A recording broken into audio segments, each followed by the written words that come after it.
This is the first developmental review board that will have an application to review here for the town of Essex. Today's date being January 16th, 2025. Start with a quick roll call of all those in attendance. For the board members, we have Dustin, Trevor? Stephanie. myself, Ian, as the chair. Sharon. UB? And Nick. And online, we have Sharon Kelly, who's attending from staff. And present, we have Kent Johnson. And is that Catherine that's online as well? No, she's not. She's not. Okay. Great. First thing we'd like to do is we'd like to take a look at the agenda and understand if we have any changes. Does the board have any changes they'd like to make to the agenda today? Hearing none, I'd like to take a vote on approving the agenda as it is. I take a motion. I'll approve the agenda as presented. Second. Okay, we have a first and a second. All those in favor say aye. Aye. Aye. And opposed? And it passes 7-0. We move on to the public hearing section, and first up we have an application from the Allen Brook Development. Point of order. Item 4. Oh, I missed point of 4. Yes, public to be heard. You're right. Thank you very much. This is the time when we have opened up for anyone to speak in regards to anything that is not on the agenda this evening. Is there anybody in public that has something to say? Great. Yes, if you could stand. And we absolutely can. Yep.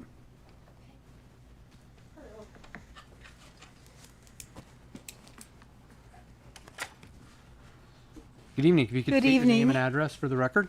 Yes, Patty Davis, 9 Hillside Circle, right here in Essex. I just have 2 short little paragraphs, and I'll hand it to you when I'm done, so you have it. Basically, it has to do with infrastructure and just livability on Sand Hill Road. So our neighborhood is facing a grave inequity. Back in December 13, 2023, the Select Board agenda meeting packet showed a paragraph that admitted that they rerouted semi-trucks from Route 15 to our town highway, bisecting a well-established medium-zoned neighborhood. Residents complained at a public to be heard meeting 1 month prior, November 2023, and asked the chair to remove the overweight permit sign from our road and place it where Route 15, a state highway, enters Allen Martin Drive, which is closest to the industrial park. This decision by our town official has imposed an inequitable environmental burden on our families, disrupting our peaceful environment, increasing harmful diesel air pollution, and creating harrowing safety hazards to pedestrians and multimodal users. This is where it's important for you to hear. Many are aging or are differently abled, young in strollers with racially diverse parents who have no place to walk along this town road because semi-trucks do not give them enough room on the road. There is a white line and only 10 inches or so before hitting a curb going down Sand Hill. So biking is an awful experience. Just ask my husband, who's a bike racer. We deserve to live without fear of environmental harm and without the threat of losing the sanctity of their homes.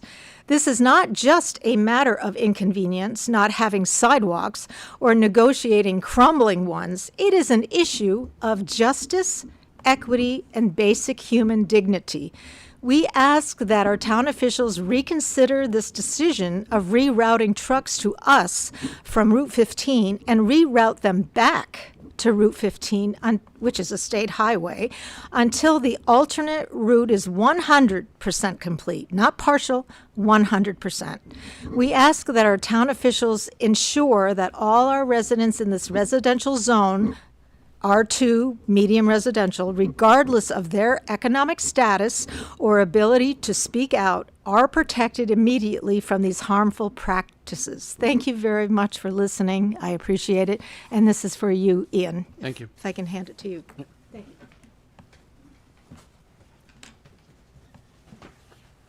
It's just about equity. Yep. Thank you. Appreciate that. Thank you. Thank you for the time.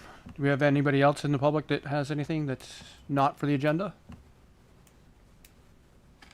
Okay. Thank you very much. And at this point, then we'd like to open up the public hearing with the first application from Brook Development. Remind me, do I need to vote for this? Swearing in. Swearing in, yeah. This is just next item on the agenda. Sure. I'd like to make sure that we have everybody also in the public. We do have, looks like a couple of people maybe online that we would like to get you to swear in that your testimony is going to be the truth. Can we have the folks raise your hands if you would?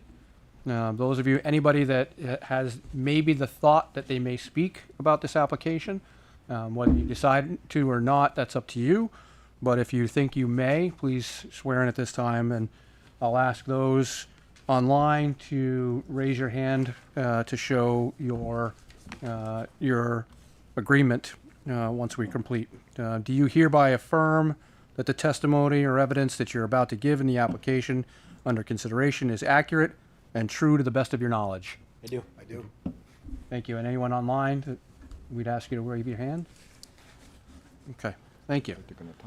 Great. So Kent, if you could start off. All right, thank you. I'm going to give a little bit of a longer wind-up than I usually do because this is a little bit of a complicated project here. There's a lot of different pieces. So this project was already before the Planning Commission before and had sketch plan approval. They were in the process of going through the preliminary stage when the switch to the DRB happened. So this is continuing that part of their, well, starting anew that part of their application. So the applicant, there's actually 3 different properties that are applicants here for this. There's the main applicant and then 2 other properties that are involved. At this point, the 2 other properties that are involved, which will have a boundary line adjustment piece happening later, we're kind of setting that off to the side right now, and we'll come back to that as part of final. So at this point, we're focusing on the main applicant, which has been covered under different address names at different points in a discussion, and maybe different names have gone out to the public, so that's been a little bit confusing. In the application materials, it's referred to as 132 Thompson Drive. It's also been referred to as 75 Thompson Drive, or the Brook Development, or SHIP 2, which is an acronym for Saxon Hill Industrial Park Phase 2. So those are all the same thing. So the process of reviewing this is being segmented into 2 different pieces. The applicant is proposing to have a road that goes past those 2 other properties.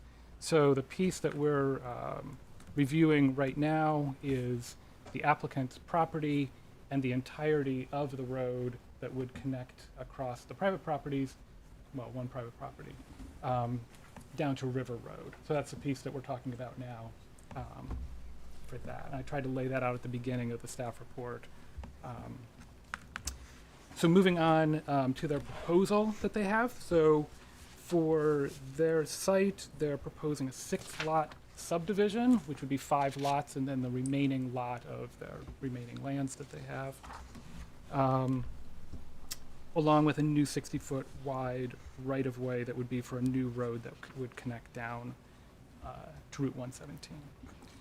So I will go through the staff report, hitting a couple of the highlights of it, and then the main points are summarized in the recommendations, which I'll then get to.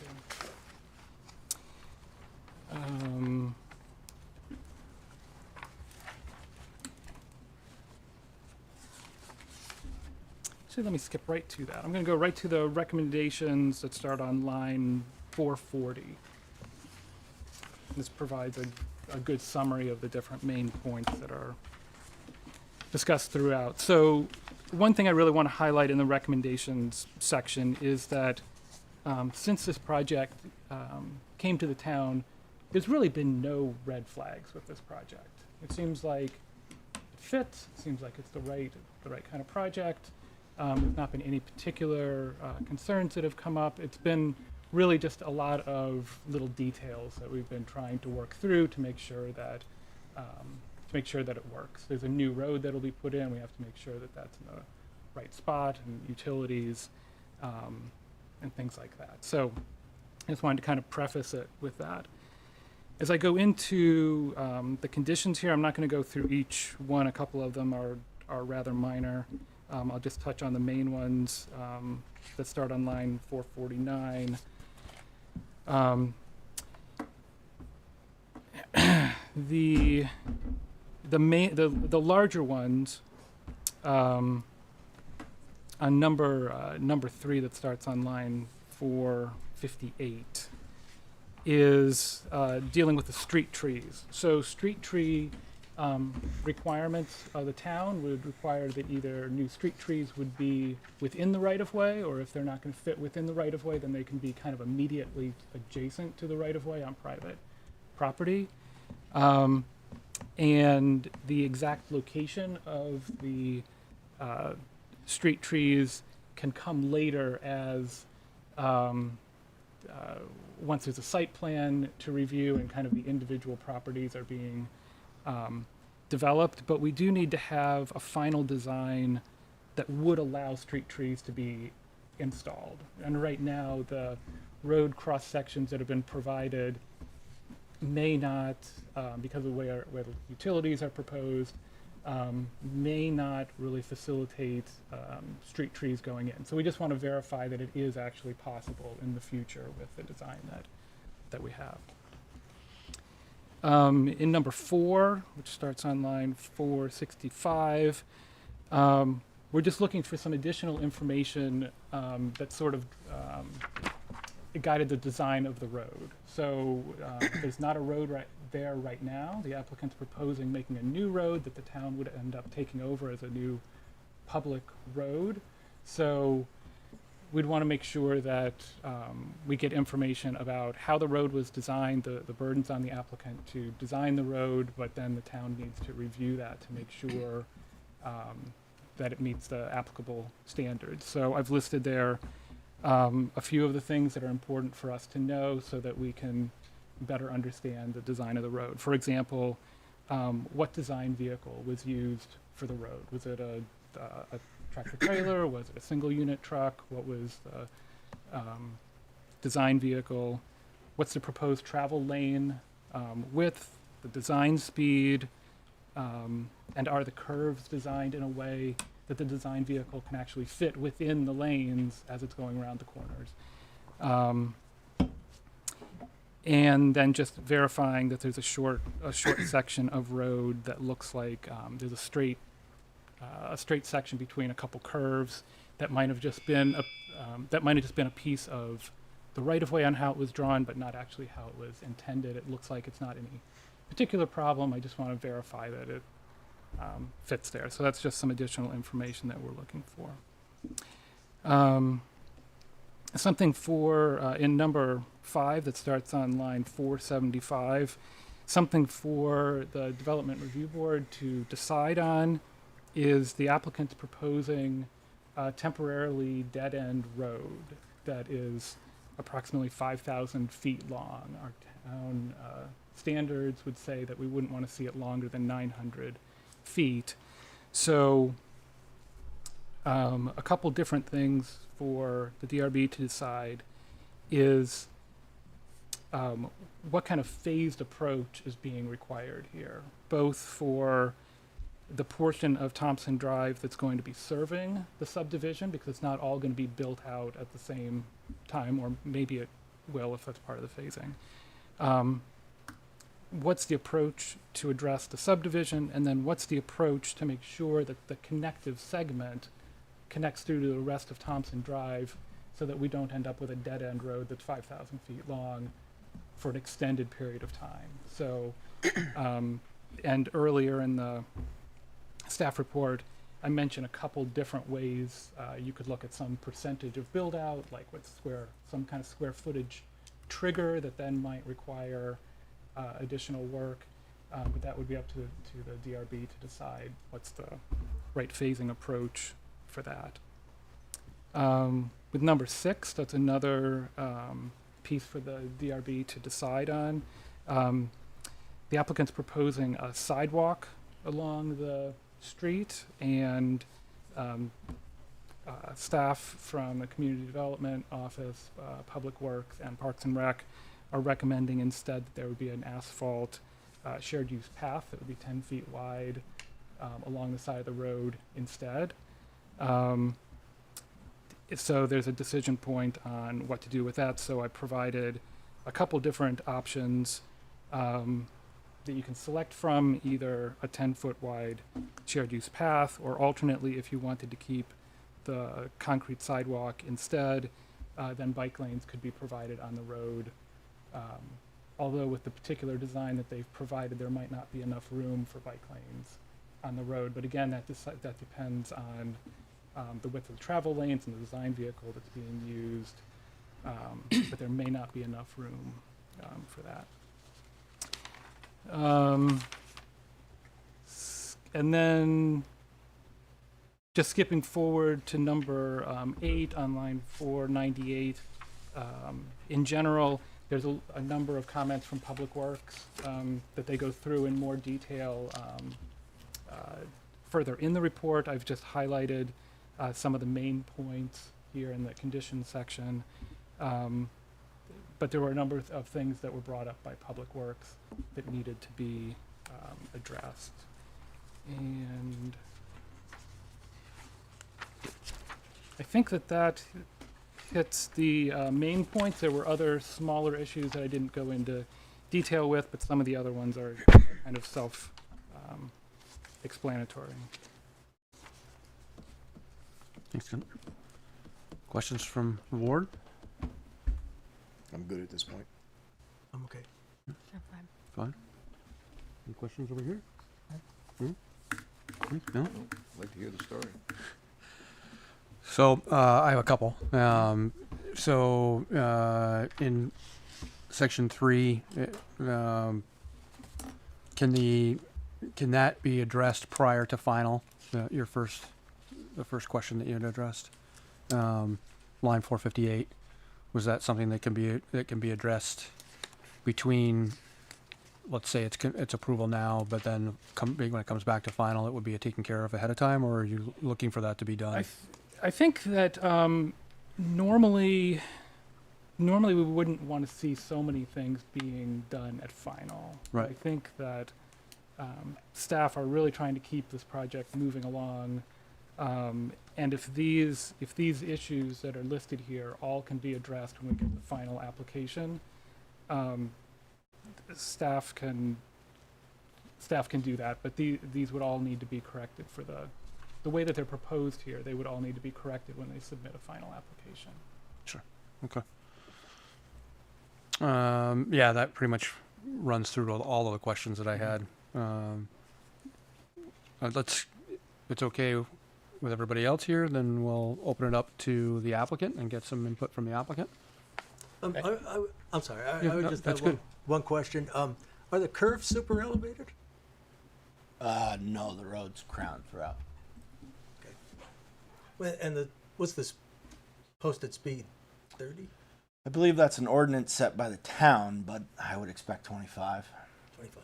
Yeah, just Thompson, I believe, is 25, so I would believe that this would be 25 also. Okay. If you guys would like to state your names and present your case. Brian Courier, O'Leary Burke Civil Associates, project engineer. I'm Al Senecal with Brook Development. So we were last in front of you in September for preliminary we were in front of the Planning Commission, not the Development Review Board, but there are quite a few familiar faces. For those of you who weren't with us back in September, I'll just give a brief overview of the project elements. So dating back to, I think, 2009, when Al purchased the property, he entered into a settlement agreement with the town of Essex, ending a long litigation over sand pit. But essentially what came of it was the sand pit could continue operation of the phase that the next phase of the sand pit. But roughly 150, 200 acres was set aside for future development. That was referred to as parcel B, and 130. 130, and the remaining acres, 200 plus, 277. where there's extensive bike trails, a lot of terrain, have been used for a lot of time by the residents or the residents of the town of Essex, was dedicated to the town. So as that settlement agreement kind of set the stage for where we are today, Al in 2014 extended Thompson Drive probably 2,000 feet and built Red Pine Circle. That's on the top or the northern portion of the Saxon Hill property. Most of the lots have been built on. There's still a few left to go up there. We consider that phase one of Saxon Hill Industrial Park. So phase two, what we're in here tonight, is constructing a roadway on the southern part of the property. So it's a very large piece on the southern part of the property up from State Highway 117 through a adjacent property where there's a solar array currently now, through a dedicated right-of-way, up to the southern portion of parcel B. So this is roughly 40 acres that's being used and accessed in order to do this subdivision. So there's 5 commercial lots, plus the road right-of-way. We're also including a right-of-way to another parcel to the east that's zone industrial as well. For wouldn't be the Saxon Hill Industrial Park, but you know, someday that road may be extended. So the roadway is dedicated or is proposed to be public. It's roughly 4,000 feet long, served by municipal water and sewer. Sewer's coming up from 117. Water is actually coming down from Thompson Drive within a future right-of-way that's part of the parcel B.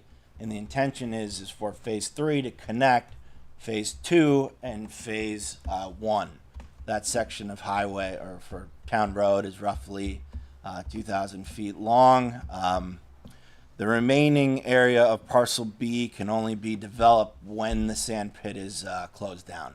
So there's another kind of lobe in the middle of the parcel that's shown on our location plans that would be the last piece of the Saxon Hill Industrial Park. So that's a quick history of where we are.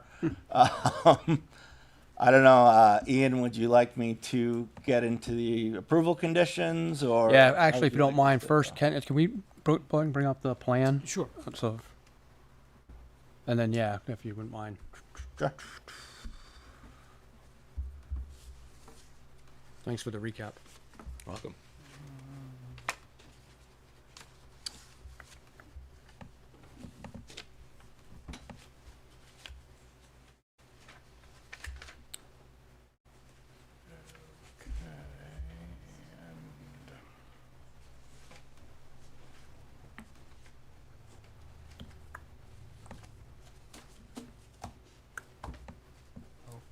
Okay, is there a particular area you'd like me to go to or be ready to go to? I think if we skip down, I think it's the first color. But let me pull up. Yeah, probably sheet 2. Yeah. There you go. It shows Yep. it the best. So, So I'm sorry, go ahead. Okay. Existing conditions. yeah, maybe the next one, Kent. I thought we had an overall sheet. Do we have a sheet 2? I didn't see a site. The one that I didn't see a site plan. This one seemed to provide the best Okay. overview. Yeah, that of one's the fine. whole- Site plan way at the of the end. whole site. Towards the end, I think. Way yeah. at the end. Oh, okay. Do you mean the plats at the end? There's a survey plan at the end. I can go to the plats at the end. That's his survey plan.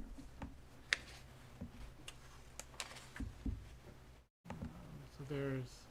Okay, so this one's fine. So this is the southern portion of the right of way. It's due north, so at the bottom of the screen is Route 117. This is roughly 2,000 feet of new public road that's being constructed at an 8% grade, which is the maximum for a collector street in the town of Essex. So this is there's no development proposed on either side of the new roadway at this time. The boundary line adjustments for the neighboring properties, the one where the road is being constructed through, and then an adjacent neighbor, the Scherner and Lee property to the west of here. The boundary line adjustments that are being performed that will be submitted as part of final plans include there's a little strip in between the Lee homes and the new right-of-way that's being created. The goal of the boundary line adjustment is to dedicate the strip of land that's between the Lees and the right-of-way to the Lees, and then it's actually a land swap with the other abutter SH2. There, if you can see where the arrow is. I think it's the one page prior. I think shows that. It's Yeah. not included in No. their proposed boundary line adjustment's not included in here. Yeah, so I sent Ken a draft today, so it is in the works, but boundary line adjustment will be included in final plat. But it's just meant to clean that area up so the homes that are already being served by a private gravel drive will now have access on that public roadway. And maybe go to the next one, Ken. There we go. So the match line from that other plan is at the bottom of the screen here. So you can see the end of the right-of-way on the neighboring property. So once we get on the Allenbrook property, the southern portion of parcel B, this area is about 40 acres. There's 5 development lots ranging from, I think it's 13 acres, maybe all the way down to 2. Can you read that there? 4. I'm sorry, it's about No, 19 acres down to 1.77. So the largest one being on your southeast corner, the smallest one in the northwest corner. And you can see that there's a right-of-way to the east where there's industrial zone land just to leave future opportunities available. So the right-of-way to the north is where water is coming down from, but that right-of-way continues to the southern portion of Thompson Drive, which I indicated earlier will be part of Phase 3 of Saxon Hill Industrial Park. So why don't we go through the points that staff brought up? Okay.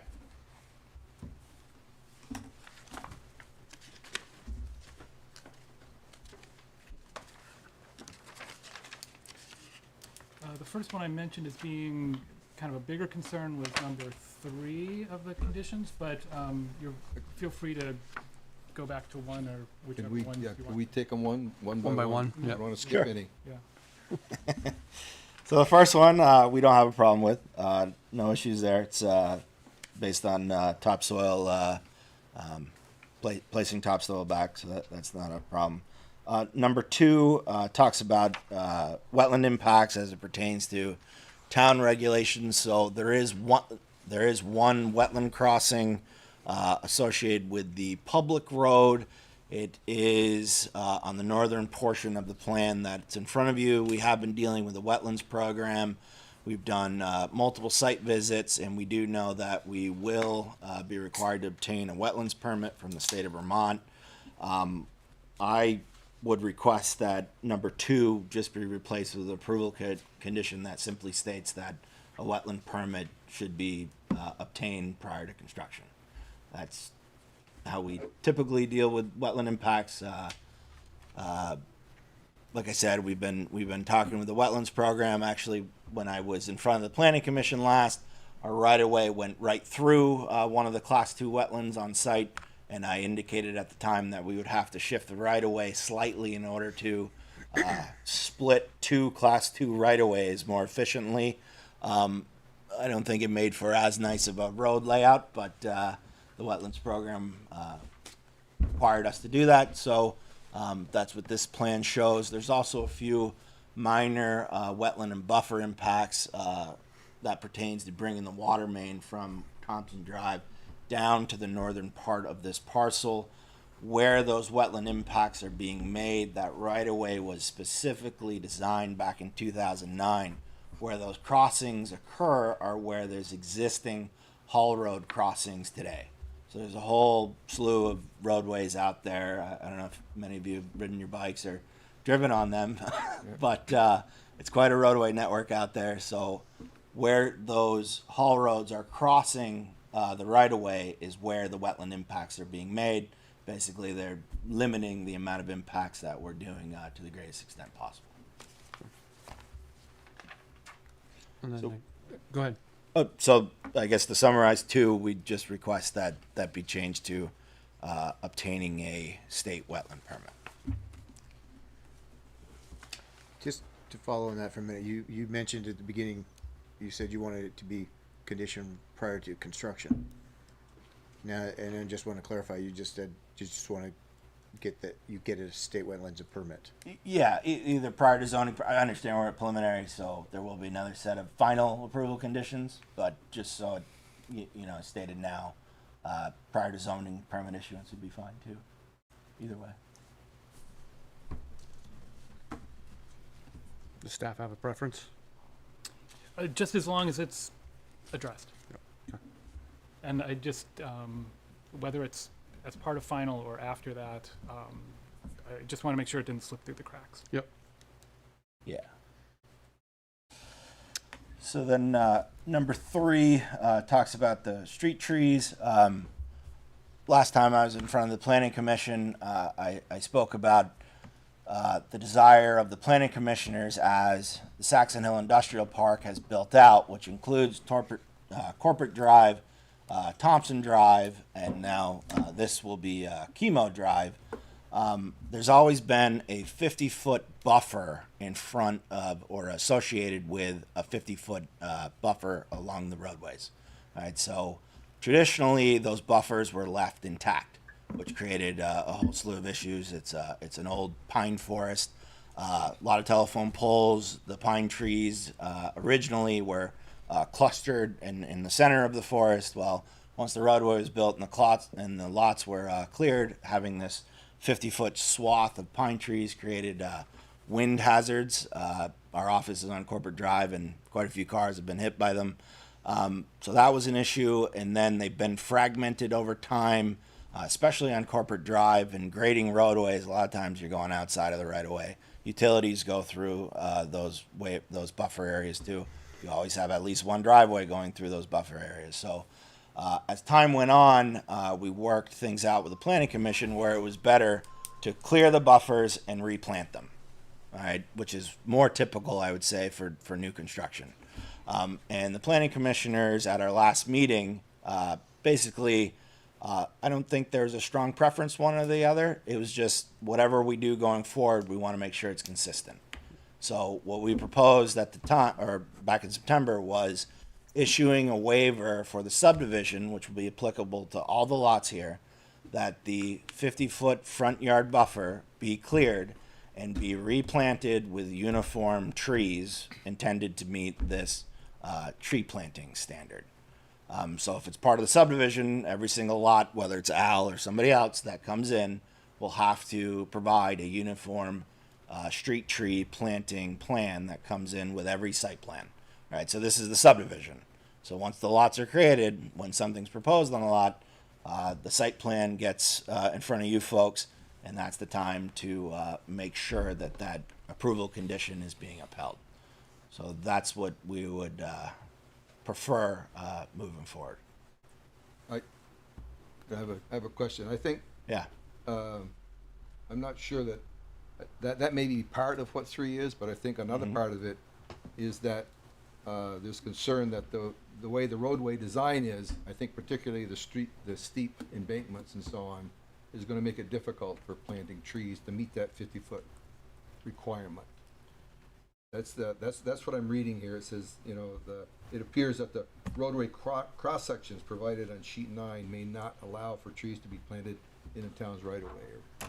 So Yeah, so the details on sheet 9 come from the Public Works that's the details. standard. That's a typical cross. That's correct. Right. And having done a lot in Essex, the town doesn't want trees planted in their right of way because then it's their responsibility. Yeah. So what happens is they end up going on the front of all these lots, which that's what we're proposing to do. Okay, so I guess, for example, in the earlier sections down near the 2 private driveways and so on, I think that's the spot, that's the real testy spot here for this roadway design. You got the real steep banks, you got the funky curve there and so on. Yeah. What would you propose for planting in that area, on those down slopes and the back slopes there? So in that area, there are new high voltage overhead power lines. So at our last meeting, what we talked about was the street trees being implemented once you get on top of the plateau. Okay, so nothing in this lower section then, is that? From the Allen Brook property down, our proposal was to not include street trees, and then once you get above that area, we would be proposing street trees. Okay, interesting. So that was discussed at the planning commission last time. That was discussed back in September, yes.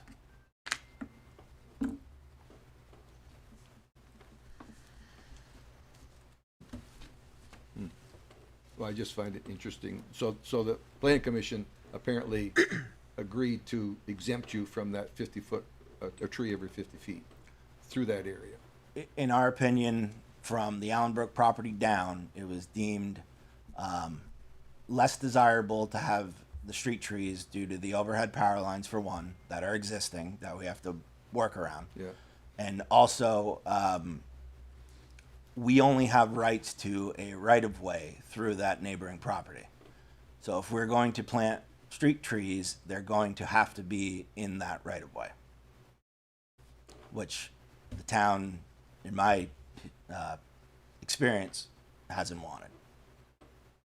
Hasn't wanted Street trees in the right-of-way. on private property. They want them on private property, which, you know, with the ash borer, and I've walked through plenty of Wilson streets where the town's taking down all sorts of street trees, overgrown trees, popping sidewalks, curbs. I can't say I blame them.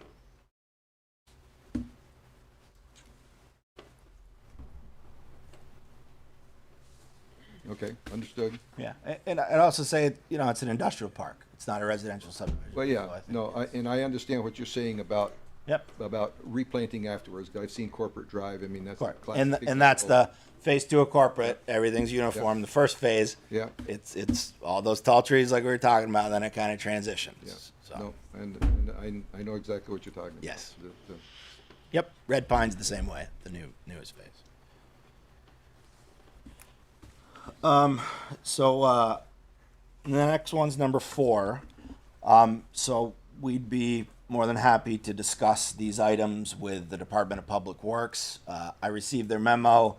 I didn't see this stuff in it. Was this stuff that they sent to you, Kent, or did this? come- No, this came later from me. Okay. You know, so roads and highways would be Public Works' domain. So we're more than happy to work with the Department of Public Works and ask them if, I don't know if they want us to propose a design speed or if I think that's in their court. Like I said, I expect it to be 25. Lane widths are typically 11. We can put a WB-40 turning movement on there, but it's an industrial park, so tractor trailers are expected. We have minimum 30-foot turning radiuses down on the highway. So the road's built for larger vehicles. So we're not concerned with these items, but if they could just be amended maybe to say the applicant shall work with the Department of Public Works on, to confirm that the roadway standards are adequate. And you understand their concern with the broken back curb there. I do. Yeah.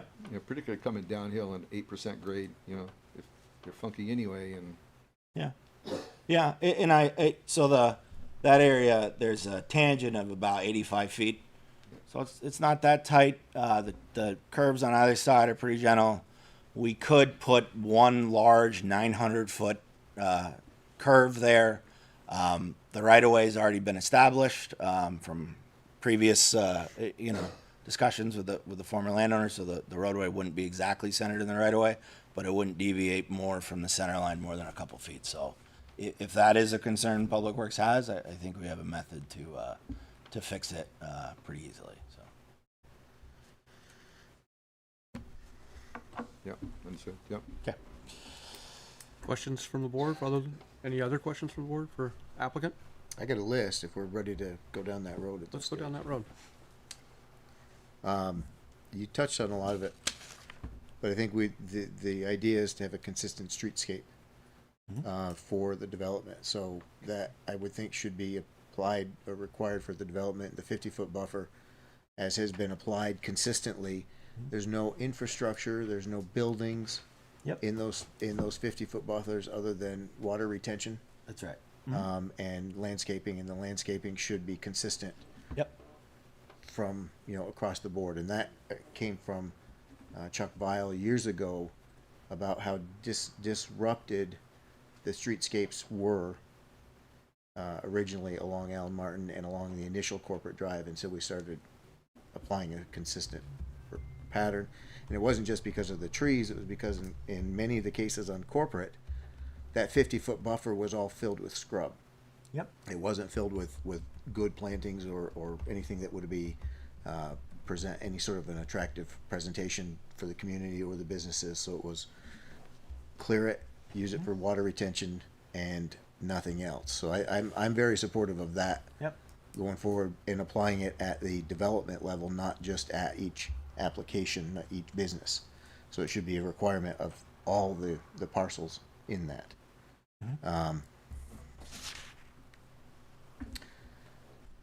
The road length.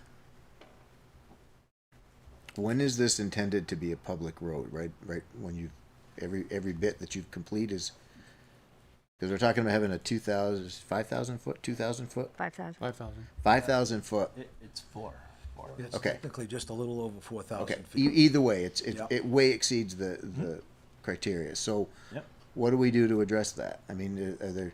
Well, I think we talked about that, and that was one of the fire department's requests, is to maintain the haul roads that connect between this road and the Thompson Drive Phase 1 road. Yep. And they just asked us to maintain that in the wintertime and make sure that we plow it as well, I believe. Yep. Yeah, so the fire department weighed in. They want a public turnaround at the end, which we're going to build just a piece of the spur road going to the east of the property. So we'll have a public sized turnaround at the end. And then the haul road network from the end of phase 2 to the bottom of phase 1 will be maintained as the fire chief has requested. So, I'm not seeing that in condition 5. I'm not, or that's where I would expect to see it. That unless I'm missing that, and if I'm missing it, it's great. I'm looking at these things differently. But, sorry, we were up 4. I'm up. That's Yeah, five is the next one. yeah. I wasn't talking 4. Yeah, right. So you, I'm actually jumping. I was jumping to 5 for the length. yeah. Unless you wanted me to stick with 1. If you want to, going down my list. What's your? I'm sorry. What are you proposing the condition should be? Well, I think the condition should include the basically the permanent emergency access. Yep. All the way through, Yep. and have that memorialized even now. That it's Yeah. going to be there, so it's not just a Yeah, you fire got, department request. Is that in? Yeah, 9A. Okay, so I did miss that. 9A is the fire chief's comments. Yep. And they're full. But it's not just the fire chief, though. It also goes back to 5, where we have a 5,000 foot, 4,000 foot roadway Yeah. that dead And ends. I think staff was asking us to choose the 2 alternatives, Yeah. weren't you? Or to fill in that. Different. That's a different piece. That's conditions to print to get the road all the way through. I'm literally looking to have a memorialized, and if 9 covers it, but I'd like to have a memorialized that in lieu of a full connectivity, even with this stage of development, that emergency access is guaranteed all the way through from top to bottom. Yeah, from Thompson to Chemo. Right. Yeah. And we'll put gates on either end, just like we have a gate on the end of Thompson. Fire department has keys to that. If they have to get in, they come through. And their keys are usually, if they need to get through quick, they've got a big key that they get through really quick with. No, that's fine. It's just I'd like that be an established condition in it that would address some of the length, which it doesn't rule out the triggers for the full build through. That's a different, in my mind, that's a different point to be hammered out. And I don't see it just as a fire department's condition. That's also, I think, flat out emergency access for anything. I think we're agreeable to putting that in on condition 5 as well. And it'll be reiterated on 9. I think it just hammers it home. Sure. And just to speak quickly about the phasing of phase 2, Okay. we're fine building the road. I mean, we want to build the roadway in its entirety, which we know the goal is eventually to get to Thompson Drive. So we're fine building the last I think 500 feet is what's past the most northern curb cut that a site plan would be applied for. But, I mean, it's a 4,004-foot road, so adding an extra 500 feet to reach a point where we can do a very obvious public turnaround due to the spur road going to the east makes a lot of sense. So we're more than happy to build it the entirety of its length, and we hopefully get support for doing that. So to hammer that point a little bit further, when would you be looking to build the road all the way through? I think they're getting confused. I think Kent had said that he wanted the road to stop in the development halfway through because we don't have lots that we're selling.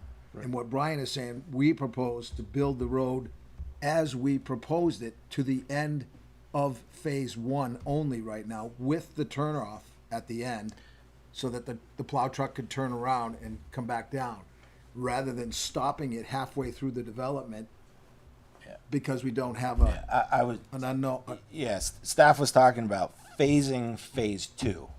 You're now talking about phase 3. I'm talking about full build through, correct? Yeah, no, we're not talking about that. And I am talking about that Okay. because we don't get that routinely. And if we're adding significant traffic coming down onto 117 from this new parcel, now we have 2 points of two generator points of significant truck traffic simultaneously. So we're not alleviating anything. We're actually multiplying the truck traffic significantly on Sand Hill Road and Chemo Drive, not Chemo Drive or Sand Hill. So that's why to me, it's a key point to get that road built all the way through so that the majority of the truck traffic can go from Thompson Drive down Chemo entirely. Otherwise, I understand it's industrial, and I get the goal, and I understand the challenges, but that's why I'm focused on what's the trigger to get that road built fully all the way through. Yep. So there's a gain for the community, not just Yeah, the so- development. And that was the other part of the condition was what should be conditioned or what we're calling phase 3, right? So what we would propose is that when phase 3 is applied for, it has to include the construction from Chemo Drive to Thompson Drive. So phase 3, if you can pull up my title sheet, go to the first I one, think Ken, if you wouldn't mind. just while I'm on it here for a second, at the end of your road where you're proposing it to connect over this connection here, I think one of the questions was not wanting to have more road built than what's needed, and it might sit there for 10 years, basically unused, and isn't doing anything. But I think what I'm hearing you say is that you would do the darker area Yeah, first, yeah. so that you'd have a turnaround at the end That's instead correct. of some other turnaround, but not continue the rest of that light gray That's area correct. until you'd have. That's correct. So that would be Yep. kind of your initial phasing Yep. plan, is what your proposal is, and I'm trying to look to see what the text is that's there. So that's your that's your initial plan. That's right. right. now. Yep. That's phase one, what we call phase That's what we were talking about, Public Works, where we were originally showing to build that spur. They were worried about the water line being there and charged for a long period of time. So we're like, okay, we'll just build it to, enough so there's a public turnaround at the end. And what did you want me to show you besides? If you don't mind going to the title sheet, the first one.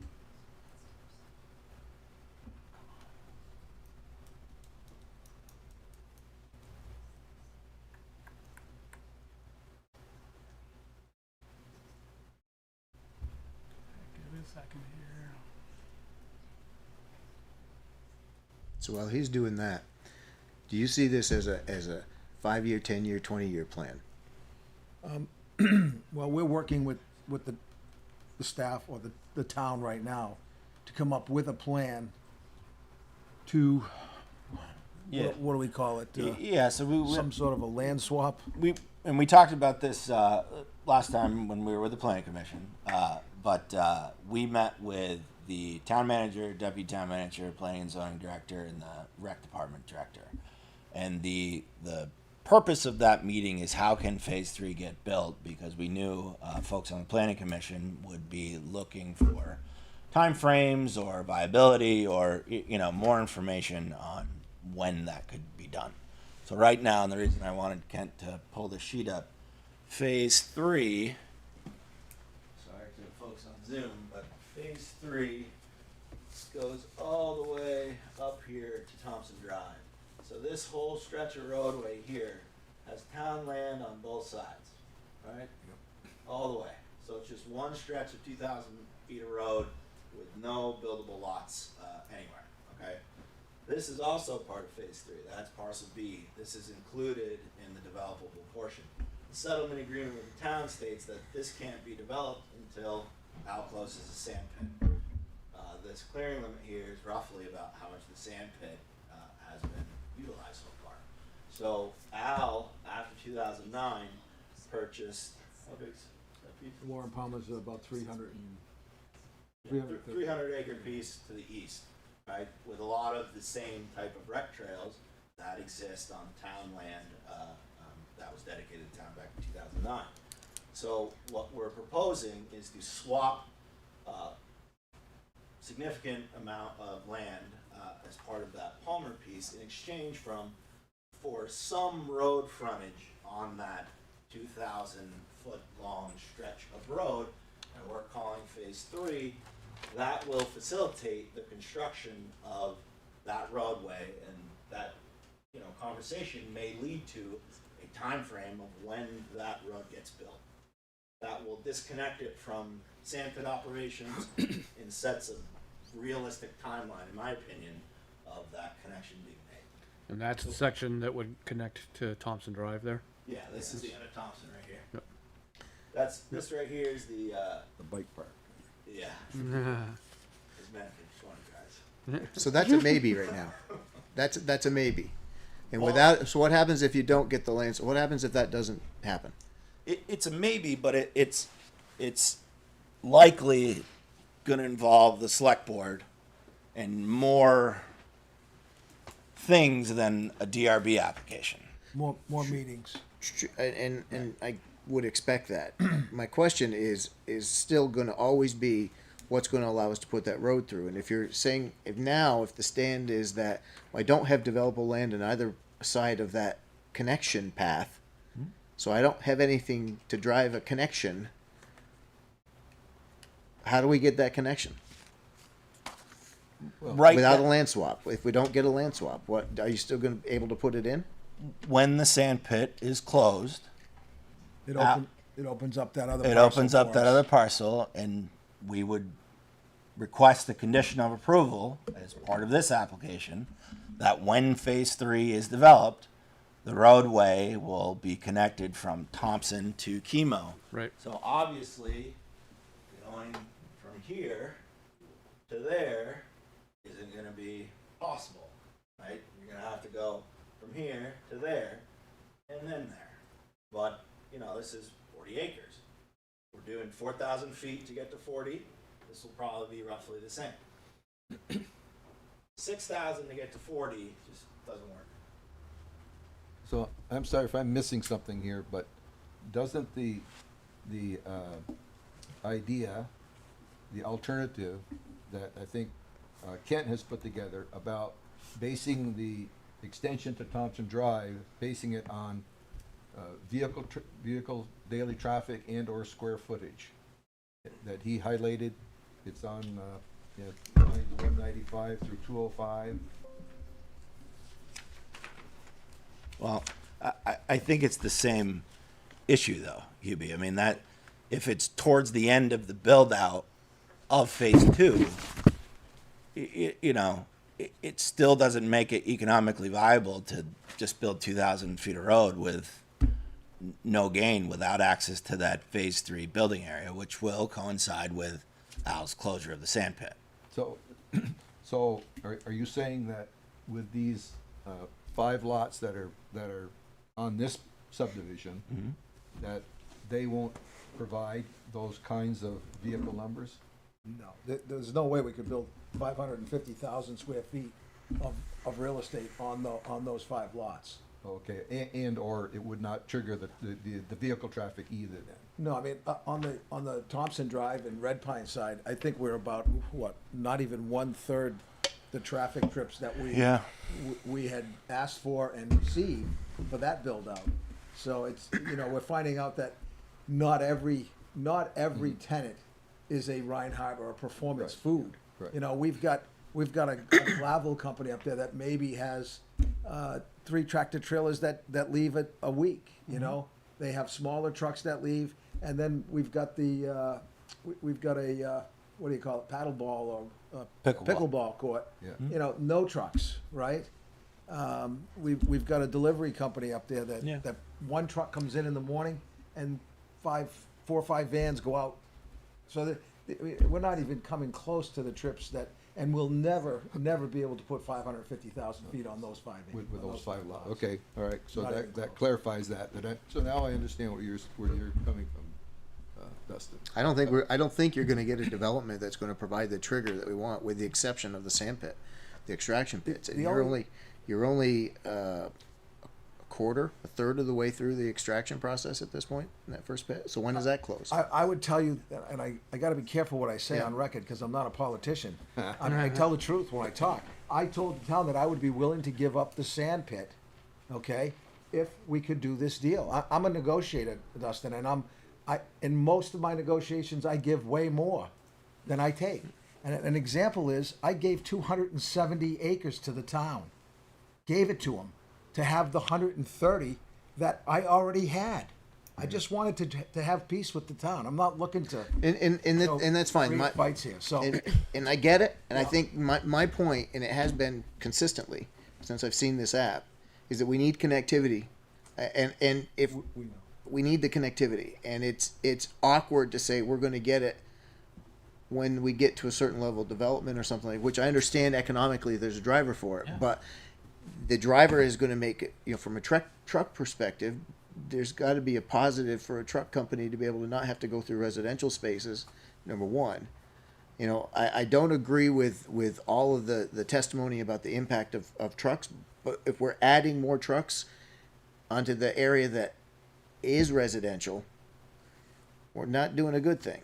And without having a defined and definite target to complete that roadway through, I get very nervous about adding, potentially significant. I say significant. I understand that the businesses could drive less, but it's still the potential for significant truck traffic coming down onto 117 without any alleviation of the truck traffic that's coming down Sand Hill Road.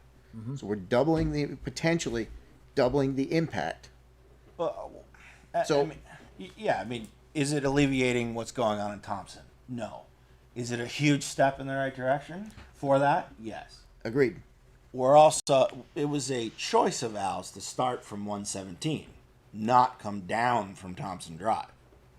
It's the same question would have been asked though. Right, but you putting tractor trailers on a state highway, right, rather than coming out of to Allen Martin and going down Sand Hill and hit 117, either heading towards the Five Corners or the interstate, right? and one other thing is, any tractor trailer that's coming up the interstate, getting off on 117 to come to the Thompson side, has to come up, or could come up Sand Hill.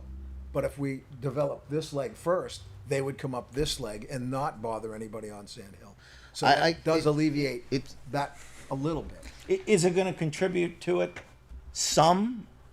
Of course, there will be some that come to the Sand Hill intersection and go up. My point is that I would like a defined target, not a defined level of service, something like that, but a defined time. So let me give you a defined time, but I don't want to be held to it.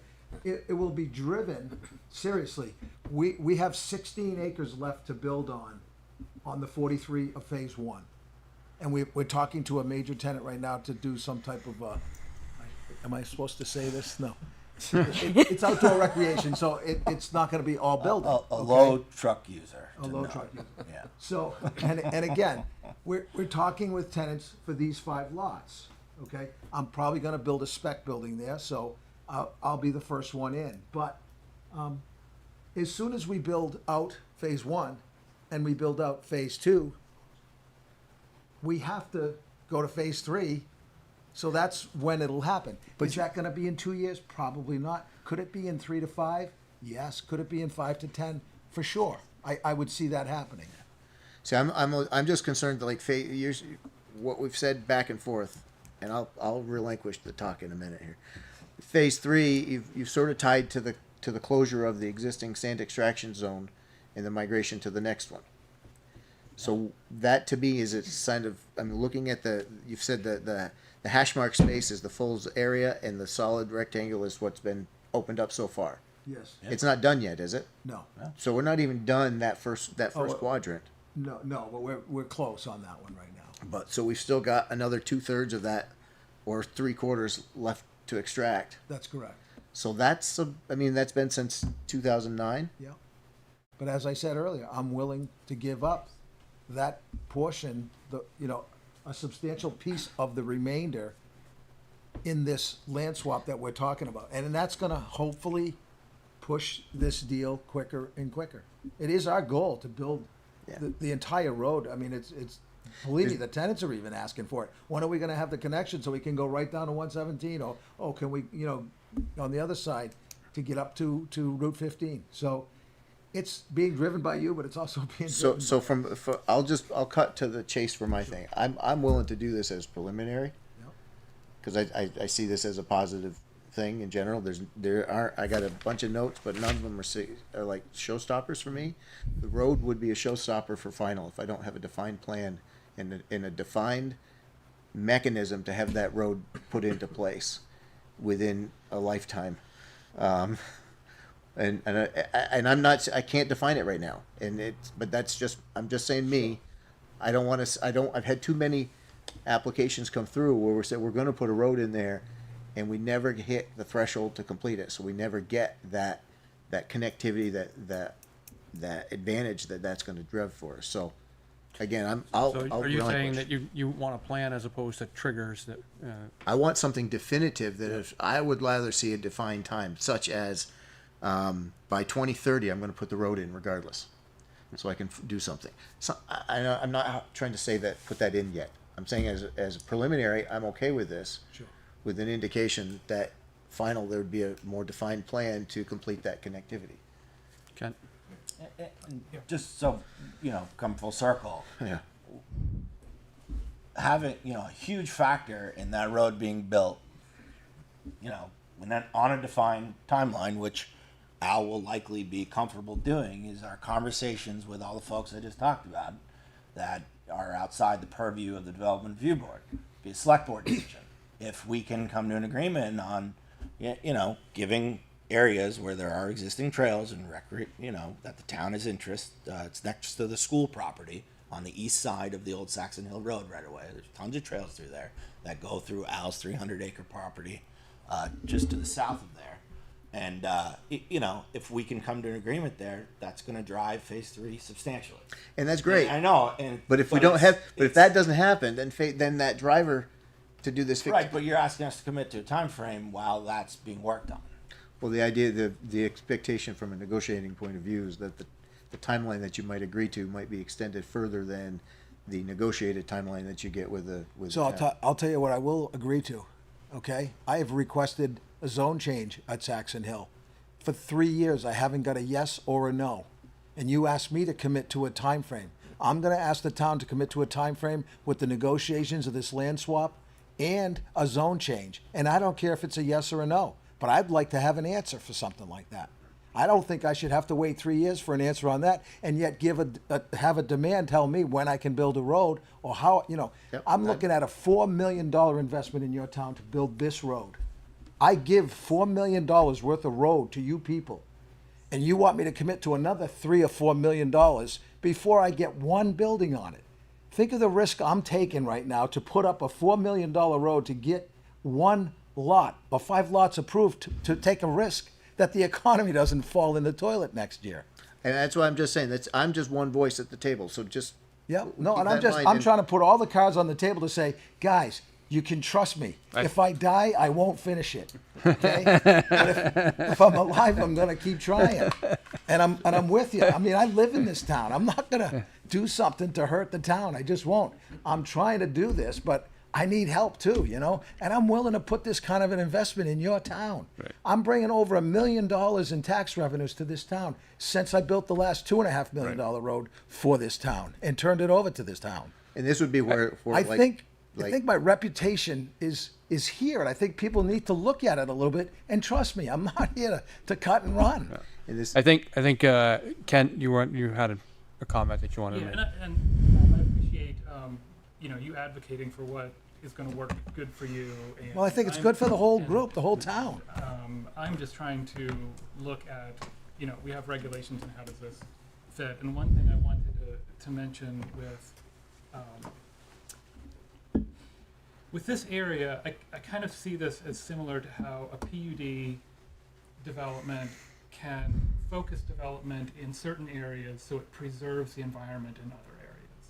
So here, there's an important forest block that's in this area, and there's connectivity that's been maintained by keeping a wide enough open area instead of each of these sites having some nice trees around it. Then you have another site with nice trees around it, another site. We've grouped the sites together where you basically can clear, and then we've kept the trees in big block areas that actually are substantial for the environment. Along that road area, if that starts getting constrained and there are things on that road, then that shuts off the viability of the habitat connections that happen through there. So we just have to be very mindful of that. And I understand that means you may have a piece of the road that it's a road with woods on each side. I realize There are three sections across that entire length of road that we're proposing to leave trees and connectivity for the trails to cross on both sides. So that is there. And I'm just saying that that's an important thing to keep in mind, that there was an agreement that was made here. We have this capability of keeping the connectivity for the environment going through there, and we just need to be mindful of that as we constrict it down to at a certain point, we're going to start really losing something. And we do have to remember that this is a resource preservation district, Right. not, I keep hearing this is an industrial, we're gonna do this as an industrial district, but Right, it's really both. It's both. It's both that and are it's trying to work supposed to be together. working together. Right. So just trying to remind- And we are working together, Yeah. because when you say it's the resource industrial, it is. And that's why it was a 60-40 or It's a 40-60. 40-60 split. And that's why the 270 acres that I gave to the town is the town's. But they have trails all over my property right now, and I haven't said no. I only say no when we go to develop it. But, I mean, there's literally 100 acres of trails on my 300 acres that people are riding bikes on. So we said, the trails are all there. Let's carve that land off and give it to the town and take the land next to the road, where again, a $3 million investment is going in. I gotta have something to either rent or sell on that investment, or it never gets built. Who Yeah. builds a road that doesn't serve anything? I understand. Do- But do you know? in the 60-40, we did both the town and we both benefited, so it was, Well, we did, but More I in can ex- more assure in you, exchange. I can assure you that I could have built on that 130 acres and kept the 270. sure. You know what I'm saying? And I could have been like Hector, fighting with everybody, chasing them off with my truck and running, doing. I mean, it didn't make any sense to me, you know. Glad you didn't do And that. I think it was a very, very good trade for everybody. And we're just saying, I made a mistake. I should have known to not build a 2,000 or 3,000 linear foot road with no industrial uses or lot uses on that. You know. But, back in 2009, road costs were probably half of what they are now. Right. So, So the question, so the land that you purchased, the Palmer land, is that what you're calling it, or Yes. whatever? Yeah. So some of that is part of this negotiation? No, it would be part of the new negotiation. That's what I'm saying, Yes. the Yep. current Yes. negotiation you're having with the town as far as the closing the sand pit, the swap, and whatever. That's whatever. correct. that's correct. Okay. Yeah, it's roughly 300 acres. Most of it's I-1. There's some conservation, I think, actually. And then the lower part's AR. No, it's residential and industrial. Yeah, conservation's the residential, Oh, just okay. 10 acres on it. Yeah. Which requires very big lots. That's right. Yeah, I know this isn't gonna be resolved now. Yep. And I'm comfortable with this as a preliminary.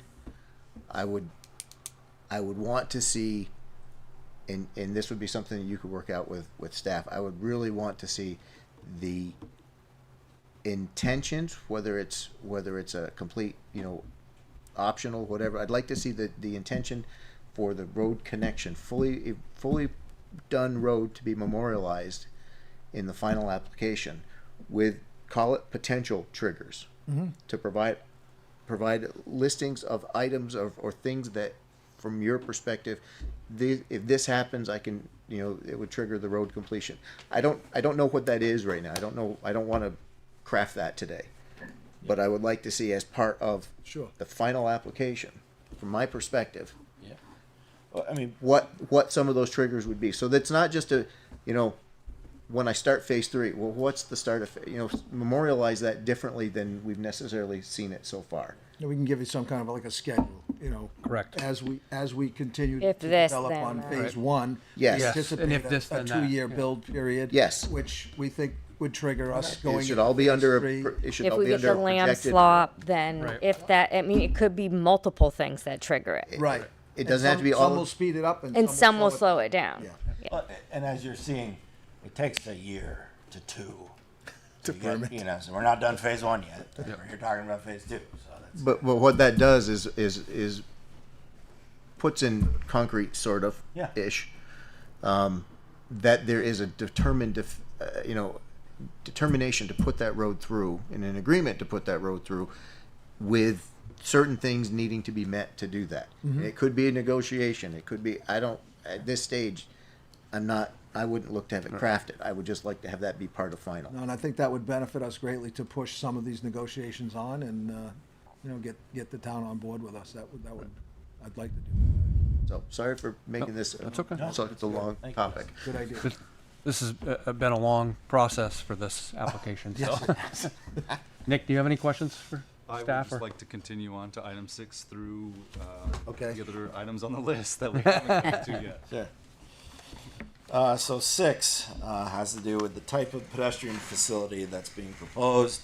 When we were in front of the planning commission, basically staff was recommending a rec path. We had proposed a 5-foot bituminous path. Basically, that's consistent with what's on Thompson Drive, Allen Martin, and Corbett Drive today. Staff has indicated that we cannot build a 5-foot wide bituminous path, reason being there isn't a public works specification that allows for it. So what we have in front of you tonight is a 5-foot concrete path. There's quite a bit of discussion about what type of facility should be there. I mean, we know there's a lot of trails that are associated with the bikes. Most people who utilize those trails drive there. The pedestrian facilities in industrial park aren't used a whole lot. We felt the planning commission was leaning towards a narrower designated pedestrian facility. I see staff is still looking for the rec path. So we would like to have some finality to that discussion. I would want to see continuity. So I don't think that one section should look back. If we're going to talk about connecting this whole thing, why should one section look different than another? If we're thinking long term and we're thinking how we want treescapes and we want it to look, then the sidewalk should they should flow with that whole section and district from my perspective. I would hate to see we connect it and we go through and now I have a 10-foot paved path and over here it's concrete. I think that looks, if we're talking aesthetics, it does not look good. It looks chopped up and not thought through. So from my perspective, I'd prefer to see some more continuity in that area.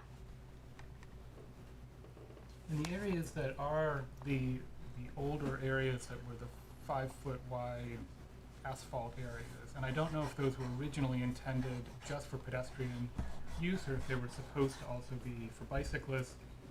They don't meet the current standards, and it would be really nice to bring them up to current standards and have some plan for that at some point, so that it's so that they really work well for people.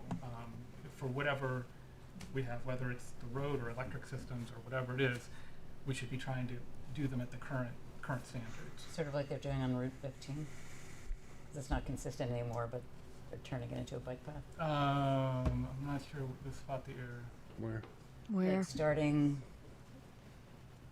In front of the fort. Oh, I know. I know the Yeah. spot. If you're talking about on up Route there. 15, it might be Center Road. It's like, it's a paved path, and then in front Talking of my about house. Susie Wilson Road. No, Route 15. Up by Towers?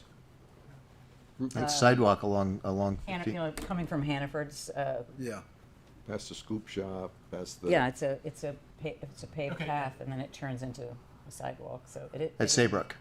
It's, Right. and one side of Saybrook, it's it isn't consistent, but that's sort of a start that people with bicycles can Right. Yeah. use. And I mean, we'll have, over time as the infrastructure goes forward, there will be certain things that are older designs, and then we have to Right. upgrade them. I mean, curb ramps at intersections is a good example of that.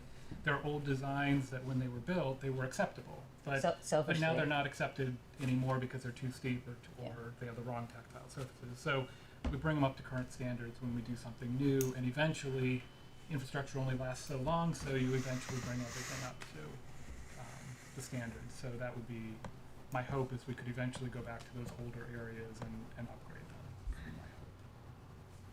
them. and then you still get the consistency. And would that be on the town to do? To upgrade the older sections? I'm not sure that there's a clear maintenance protocol for sidewalks and asphalt paths, but my assumption is that it would be the responsibility of the town to take care of. Okay. And I think we need to just come up with a viable maintenance schedule so that they don't just deteriorate. Well, I can tell you that currently the one along Allen Martin Drive and along Thompson Drive is not maintained by the town. No, that's a problem with And a lot it's of a them. real piece of crap, okay? Well, So, we don't weave them in between trees yeah, anymore. no. If We used to you do build a walk, just get some good compaction and make it decent. Those bituminous paths along Allen Martin and Thompson they were an afterthought, and, they were thrown in there to make people happy, but They're a hazard right now. they're just not very good. But I tend to disagree. I tend to agree with Stephanie in the sense that, because that is what is there, okay?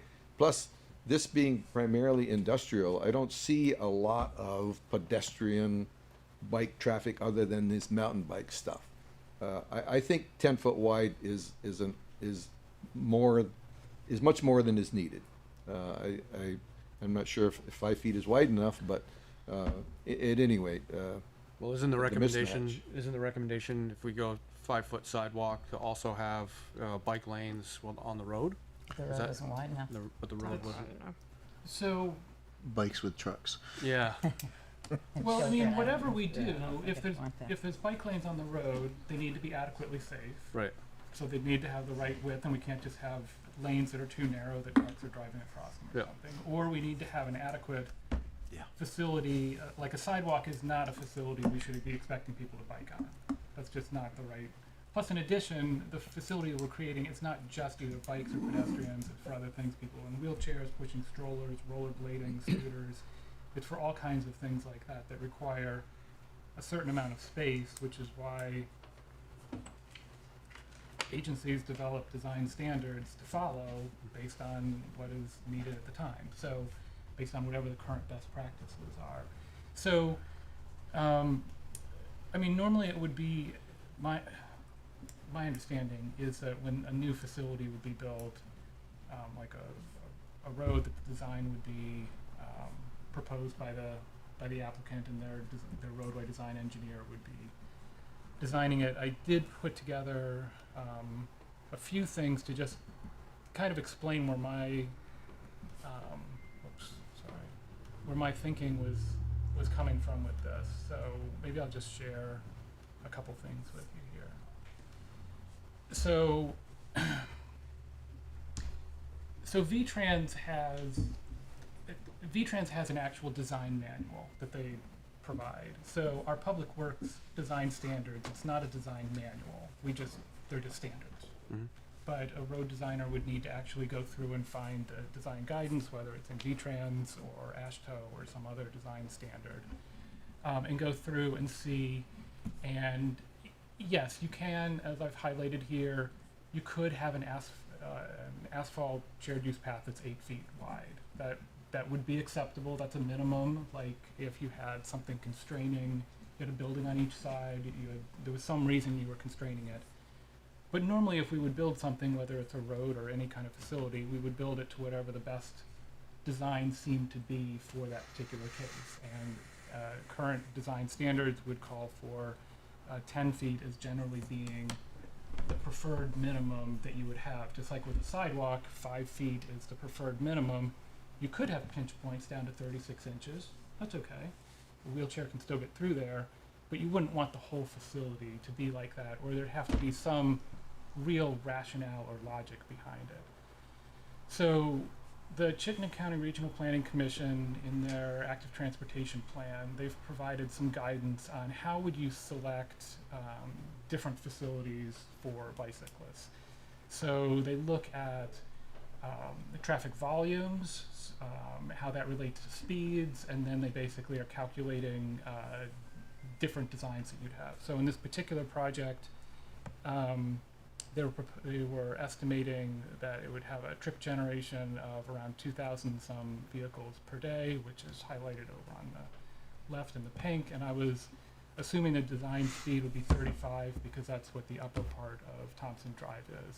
So assuming that at some point the volumes are going to be higher when the roads are eventually connected later into the future, I was kind of estimating that it's going to be somewhere between 2,000 to 4,000 vehicles per day, with probably an operating speed a little over 35.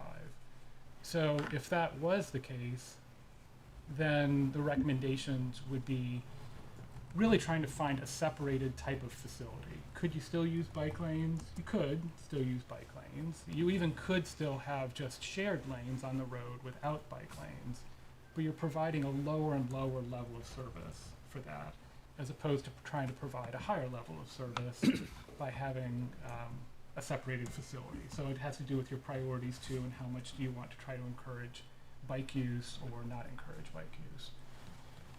Then when you look at this area, the darker blue sort of dotted line is where it's it's not exactly, but it's approximately where this road would eventually connect through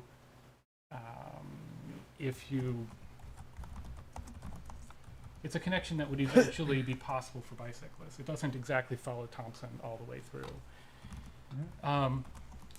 If you look at the difference in times for connecting through versus going up Sand Hill and then around the corner, it only calculated this for pedestrians, not for bicyclists, so I just wrote in the biking times there. 15-minute bike ride versus 18-minute bike ride, it's not really a huge difference. It's about 20% different in time. It's not a huge difference, and probably not many people are going to be really walking that type of distance. But keeping that in mind,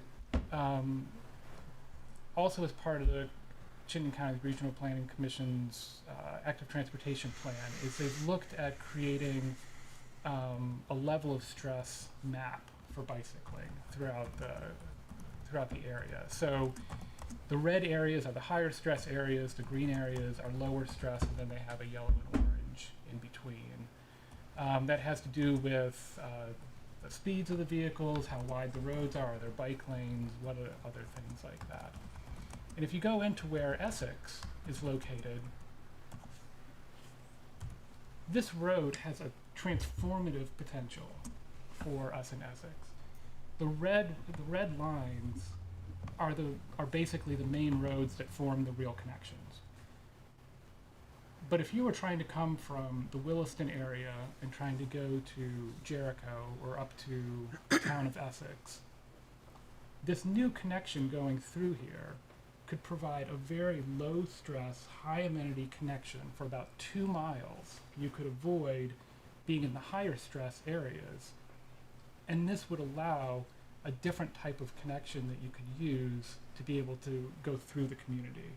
And in that way, it could really have a huge benefit for making bicycling more viable for people in the town of Essex, whether they're commuting, whether they're going to the Saxon Hill area, or they're just biking through the area.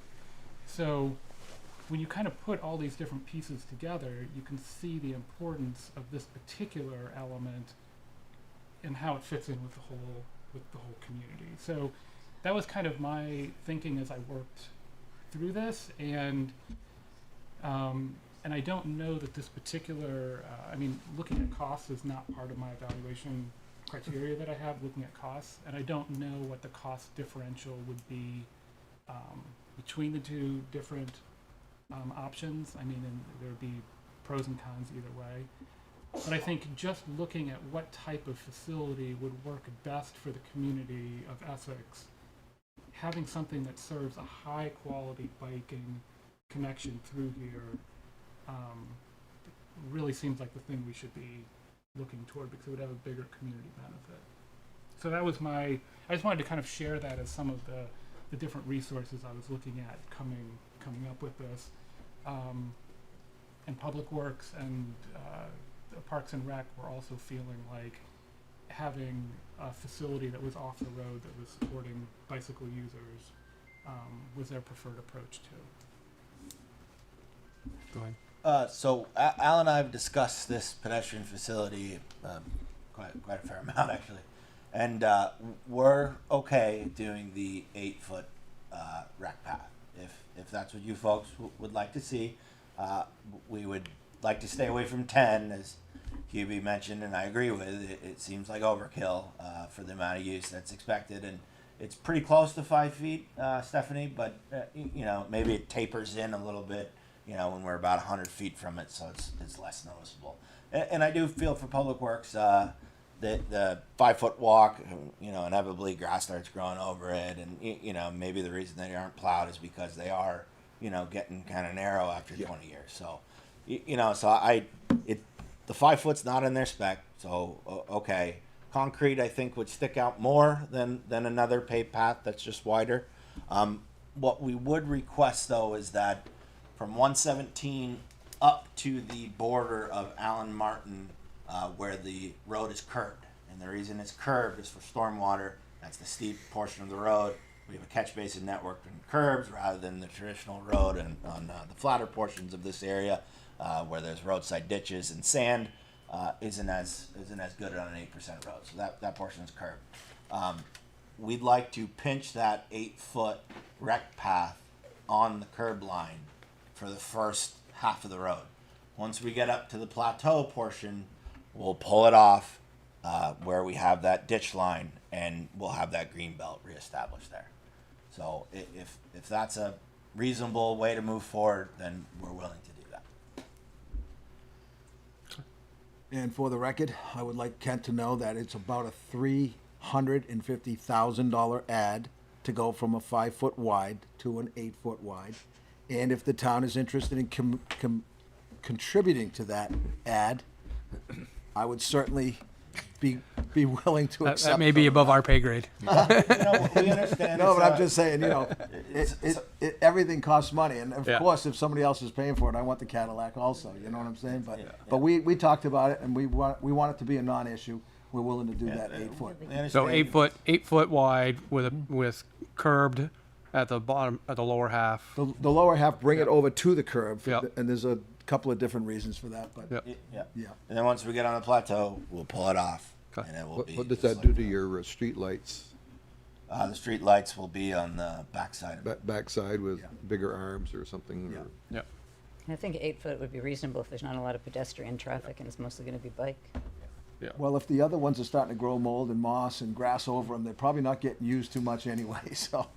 But the long-term plan, being that the 8-foot wide would be helpful, I think, in the eventual connection, perhaps. Yep. Yeah. So, So we're. Yeah, we'd plan for the next section of road to be that same 8-foot as well. Nick, does And I can almost guarantee you that most bicyclists that use this path, up or down, will be in the road. I agree. Even with if you. you had a 10-foot. Yeah, that, I agree with that is, It's that a- is the other, That's what happens, you know, It's a and, 30-foot road. Yeah. Most standards we see are. because they don't 24, maintain it, it gets too 27. bumpy. yeah. Wide road, but Are there any other questions from the board here for staff or for the applicant? I guess maybe just one other thing I just want to add is I feel like the facility really needs to be designed in accordance with the guidance that's out there, and I would be hesitant to have the facility immediately adjacent to the curb if that can be avoided. That seems like, especially for kids that are using it, really kind of a worst case scenario for having a facility like that. And in the winter when snow's plowed, it doesn't provide any snow storage space. So I guess I would just encourage to have the applicant's design engineer just make sure that they're looking at the design guidance that's provided out there, and the design that we're provided with is consistent with that. It doesn't seem like there's a need to pinch them together so much when the road center line doesn't have to stay on the center of the right-of-way. We have a 60-foot right-of-way here. There's plenty of space to just shift the road off the center line. There shouldn't be any constriction here. Does the town will take care of it be, once this becomes a public roadway, it'll be the town's responsibility, correct? Yes. I would offer that the layout of the path be reviewed and met with, be approved by Public Works. If we're agreeable with 8 foot and they're agreeable with 8 foot Yep. in the layout that the applicant is suggesting, Public Works has got to take care of those going forward. I would offer that we could essentially turf it to them. I agree that, and I think that and I know the reason you want to push the curb out there, because this is a tough spot here, okay? Yeah. You know, you got steep slopes on both sides, up and down and so on. So, you know, if it does push to the curb, that it should be minimized, you know, only to the area where you need the most gain. But I agree with Kent too, it does appear that there's right of way, there's movement in the town staff. The Public Works did mention about wanting to make some movement to the west a little bit, and so on. Maybe get rid of the funky curve, and so I think there's some opportunity to tweak that in there a little bit. So that right-of-way's already been established. Okay, so the right-of-way is what it is. The reason that we want to pinch the path against the curb is because there's a fairly substantial, as you're noticing, there's a fairly substantial cut going up that hillside. You think of Sand Hill Road, how steep it is, and how pretty much directly down it is to that light. We're basically climbing the same lift here, except for I have a section that's about 75 feet long at the beginning that's very flat. The reason being, you come down that hill, you want somewhere to stop rather than skidding down Sand Hill Road and ending up in the... So we're going to be trucking out thousands of cubic yards of sand out of that area in order to maintain that flat spot at the bottom and then maintain an 8% grade going up to the top. So the more you take that fill prism and expand it horizontally, the more material that's got to come out. All right, so that's why we're proposing it pinched against the curb. If you take a 5-foot green belt and a 5-foot walk, it's 10 feet. We're talking about 8 feet. So, I feel that fairly comparable. Regarding snow storage, the town doesn't plow any of the pedestrian facilities on Sand Hill in the winter. So, I'm wondering, off the cuff, and not an engineer, but Yeah, please. is it possible to do in that section 5 foot or 6 foot that's not right along the curb, and then Yeah. expand out to 8 as you get up the hill? Yeah, we'd be more than That's happy not, to do it. and I'm just kicking that out there. Ken, I'd look to your guidance on that more than anything else. That's why I think if Yeah. Public Works accepted the design Right. that the applicant proposes, and let the engineers do the engineering. Yep. And we certainly will give them that Right. suggestion if Yeah. that works for them, for sure. Certainly not trying to engineer it. But No, we're also bound by slope easements. Yeah. So this road has been designed many times. Yeah. Just hasn't been constructed when the former landowner was working on it. Yeah. He started it once, but didn't have permits to do it. So Yeah, didn't go. I remember. I remember. So because of those design, there's very specific slope easements that we're trying to stay within too. So just All right. Any other questions from the Yeah. board? Along something that was mentioned, there is this is basically a so-called waste job. You're taking more material out and then you bring it in, Yeah. right? So is that material going off-site, or is it gonna be stored on-site and reused, or what? I expect that would be part of a final plan as to what's gonna happen to that material. Usually net cuts and fills aren't something that the town or the state has asked for in the past. We would likely haul it to the top of the plateau and spread it out amongst the lots as best we can. I mean, obviously, our goal is to not truck it any further than we have to. Yeah. We'll be selling it and giving it away and Well- using it on jobs as well as quick as we mine it, so minimize that Yeah, I would on-site guess- storage as much as possible, but there'll obviously be some on-site storage, because we just can't get rid of that much that quickly. Because as you know, a lower portion of that was used as a waste site. Yeah. For that work that was done at the bottom of Sand Hill Road, so. Yep. Yep. So just curious, that if it was gonna be a waste site somewhere on the site, that Yep. would need to be included in the final plan. Of To course. say how that's gonna be handled. Yep. As far as environmental. Yep. Sediment control, yeah. Yeah. Yep. Of course. Thank you. Anybody else? We have a few unanswered questions, but Yeah. maybe it's time to Open the public hearing, I think. just. Yeah. Uh, I'll take a motion to. I'm sorry. I'll move that we open the public hearing. I'll second. first and second, all those in favor? Aye. Aye. Aye. Opposed? Okay, that motion passes 7-0. So this is the portion where we have the public that can actually raise a hand and get an opportunity to speak. We do want to make sure that I remind everybody that this is quasi judicial hearing, and so we do follow fairly strict rules. You have about 3 minutes each to give us your piece. Go ahead if you want to come on up, and you can give us your name again and your address again for the record. Excuse me, Ian, Yes. I see that one gentleman came in after the oath was given, and I believe that's Thomas. Okay. And I also see there's a Nick online, and if I could get a full That's- name for the record. Yes, if Nick and Thomas, Nick first, if you don't mind, since you're on top as far as our board's concerned. Give us your name and address for the record.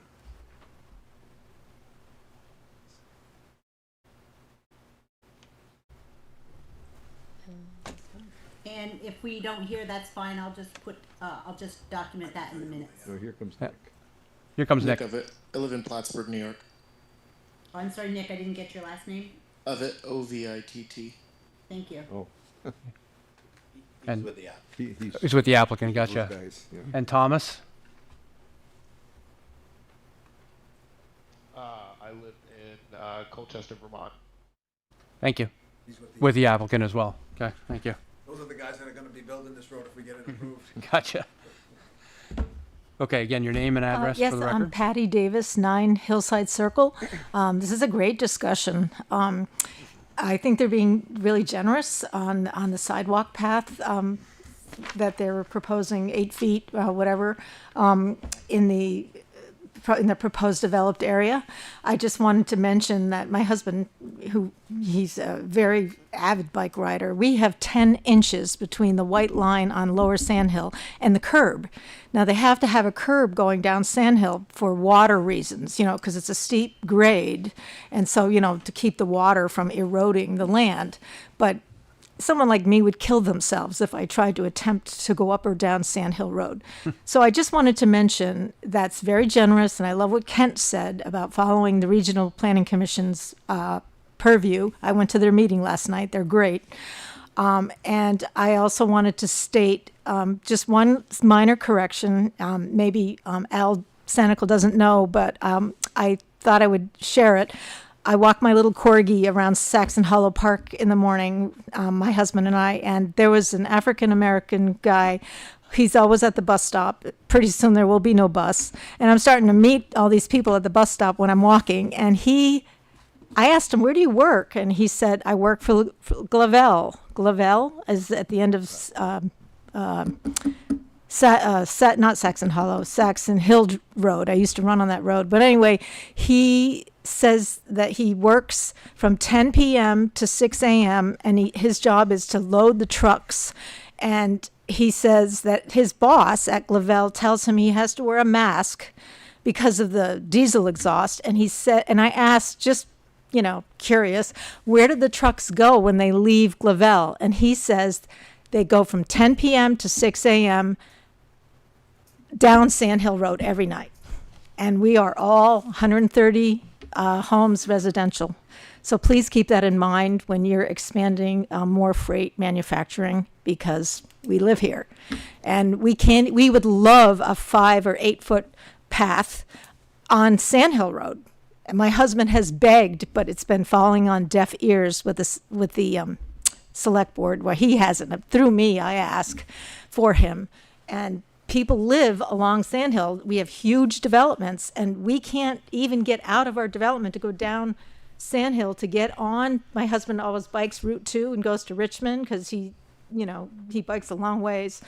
And he risks his life literally coming up Sand Hill because we're just at the top on Hillside Circle. So, and I agree with Herbert over here, Mr. Norton, you were talking about Thompson Drive. And Al Sunical was talking about moss growing. Well, along Sand Hill Road and Allen Martin, it's been 40 years since that sidewalk's been maintained. And because all these people live so close to that, we need that 8-foot path. And if we don't have an 8-foot, we'll take 3 feet and we'll take it plowed.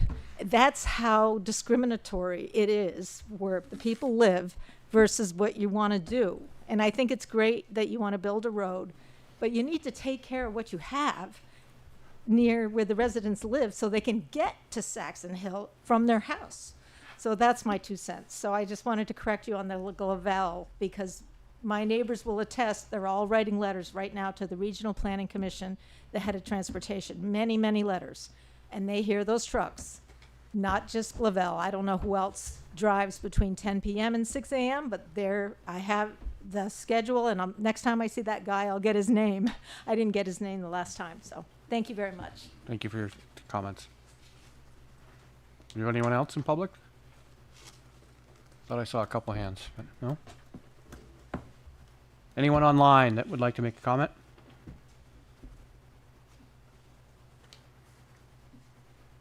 Rachel?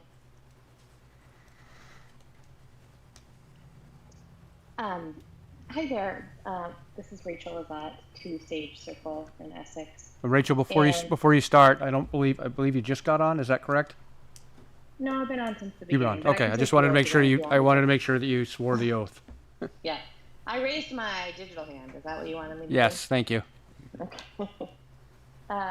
So I really enjoyed listening to the conversation, and I'll admit that some of this is a bit hard for me to understand.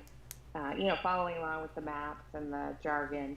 I just wanted to harp a little bit more on what Dusty was saying about the timeline. And I think that the ability to have this road, Chemo Drive, finished sooner rather than later would be a huge benefit to our neighborhoods and to the entire town, to take trucks off of Sand Hill.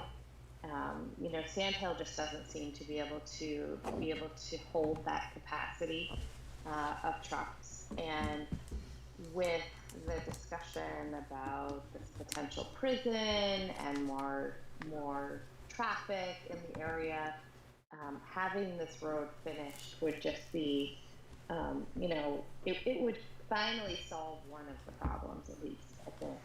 And I just I feel like the Development Review Board has an opportunity here to request that an agreement be made and that some kind of concrete timeline be adhered to finish this road. And I do understand that it's a big expense, and I'm actually I was excited to see the change in tune from the last meeting to this meeting, that the road is actually now on the table. But I just wish, it sounds like, from my point of view, that we're still in phase 1. Phase 2 doesn't even have an end date. Phase 3 doesn't have an end date. And if we have to wait, 2, 3, 4, 5, 10 years for the truck problem to be alleviated, I think it would be a huge detriment to the town.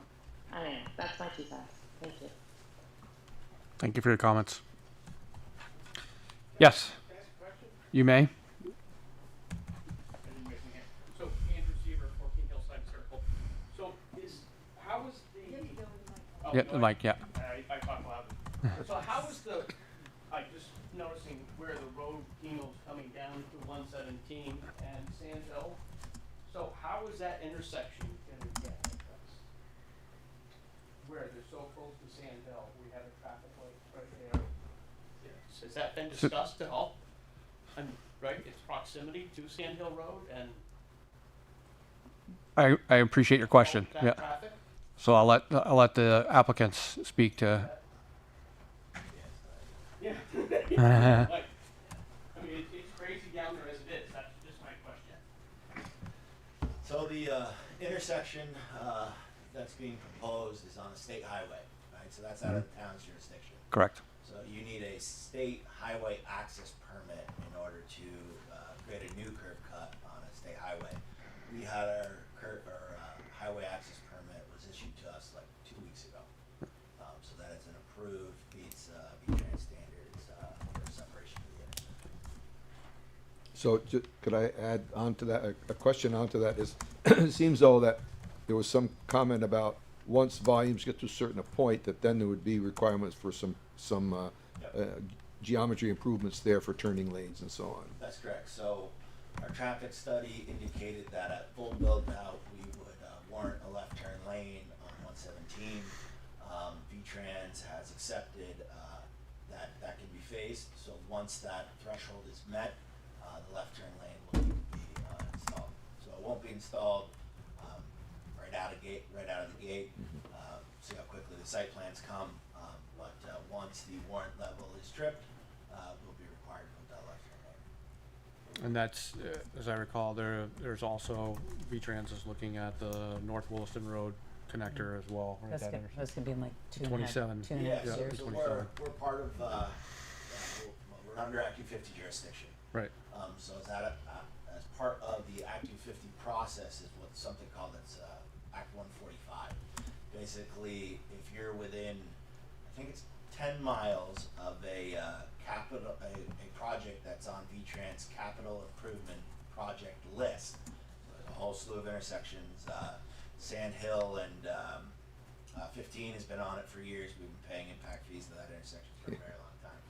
So recently, V-Trans has added North Williston Road and 117 to that list. So we'll be paying a pretty hefty fair share impact fee to that intersection. So I don't know where the scoping study's at. I'm not sure what kind of improvements they're looking at, but as part of the state process, we'll be paying a fair share to that project. Yeah, I think it's a signal. Is it a signal? They're planning a signal, and I think it's a couple years out, not too far. 2028, I think. Yeah, not very 27, I think, far. is what I saw in the report. Right? Yeah. Take it in every day. Any other public comments or questions?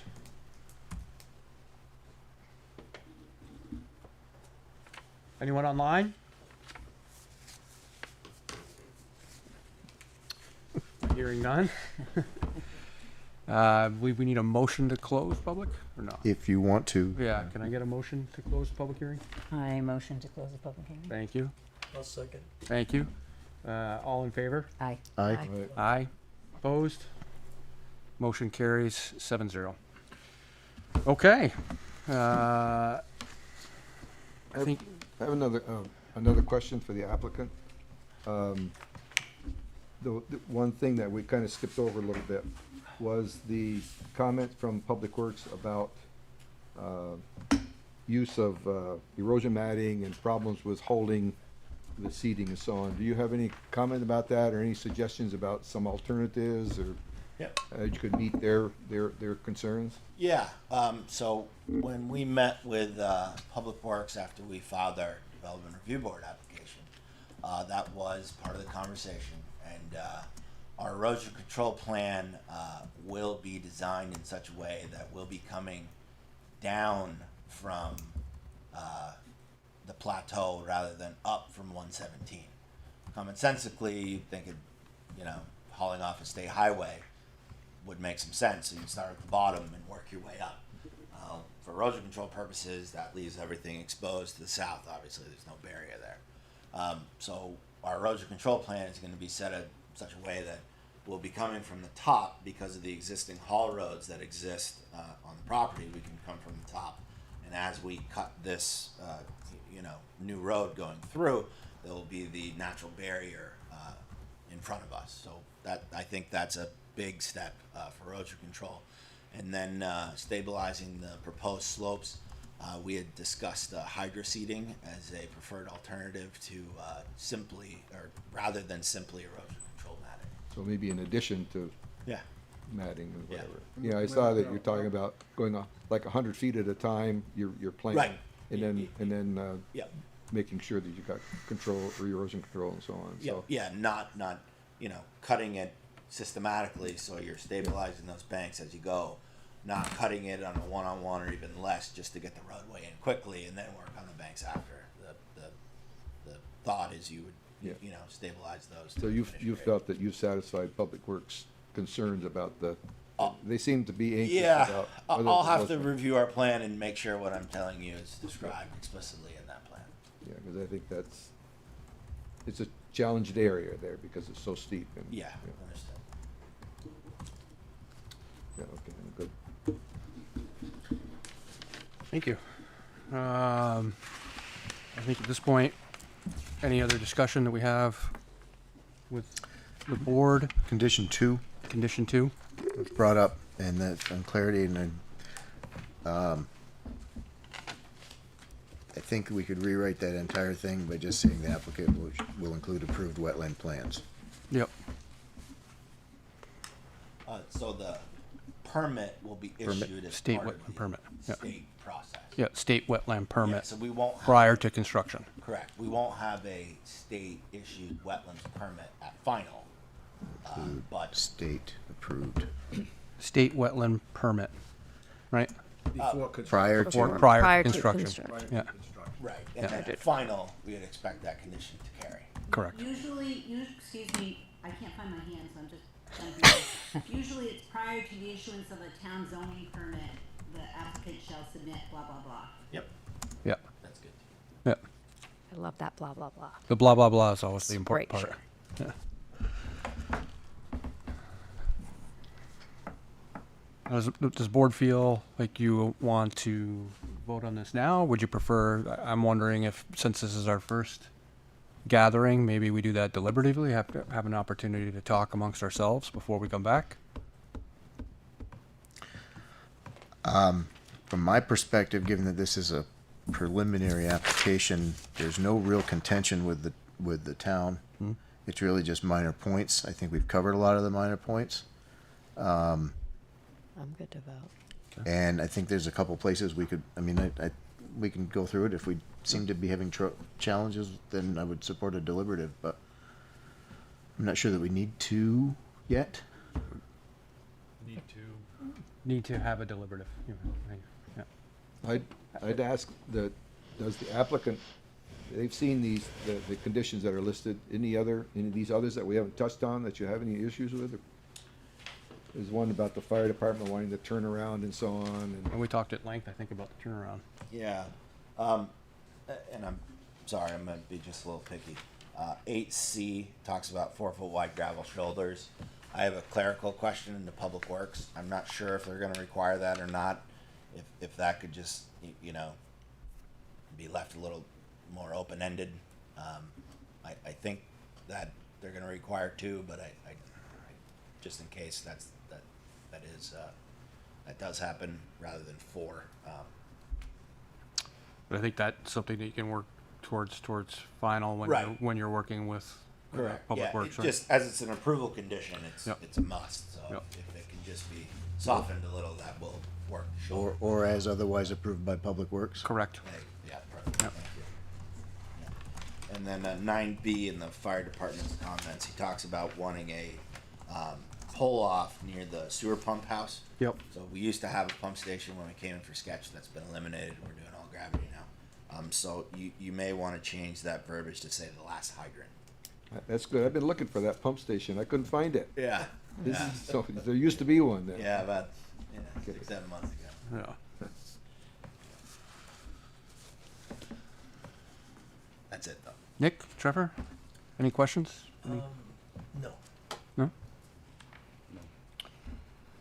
Well, if there's, discussion is good and there aren't any other questions, I'd take a motion. Can I just ask a couple questions before Please. we go through? So in number 3, what was the decision for the street trees? Or what was the direction to have the applicant go for the final plans with the street trees? Is this indicating that there would be street trees within the streetscape, or that there's not going to be street trees as part of this project? Truth be told, I would like to learn more about the exempted issue of the beginning section of the road that had been agreed upon in the planning commission. Yeah, I don't know what wasn't this aware is that there all was about. anything that was waiving street trees before. But whatever was done before, I'm not sure what you want to do now. If you don't want to have trees along the streets, you don't have to have trees along the streets. So I think the section that we're not proposing street trees is the lower section, because that's power lines, and that's Correct. an area that's not currently. The area in front of the proposed development sites, I think I was looking to have the consistent streetscape applied for the development sites, not necessarily along the entire length of the road, but where the development occurs. Right. And not have it be piecemeal such that anybody can come in and potentially put their own flavor on it, but have it be consistent along the entire street, which was the direction that prior applications had been going along Thompson Drive and Corporate Drive Red Pine, and Red Pine. but not in the right of way on the property, Right, that's And that- where I think, because the town didn't want to. Yeah. Correct. Because the those town trees didn't- to be right. responsible for. Right. So I think it's, yes, street trees are not part of this project, because this is the subdivision in the road. It will be deferred to the site plans when each one comes in. Right. There will be a condition in your final approval that they'll be That consistent. they'll be consistent with that you. be consistent, but also waives that 50-foot front yard buffer. Because every time a lot comes in, we have to ask for a waiver. But it's been done so consistently, it's kind of just, part of the process. So if that waiver can be issued for all the lots at part of final, then it sets the stage for the uniform plantings on the private property. Okay, and for that whole lower area, there's not going to be no trees anywhere for the whole lower area. That's, The curbed area. that's there'll what be we no would propose, yeah. trees. Sounds Is that what you want to do? Well, Not have trees? Sounds So like no trees might be one thing, but landscaping, to say there's not gonna be any landscaping, because you can do some landscaping without necessarily planting trees. Do you want that in the right of way or on the private property? Well, I guess either way, We don't okay? own the private property, that's the Right. problem. Right. Right. right. We can put it in the right of way.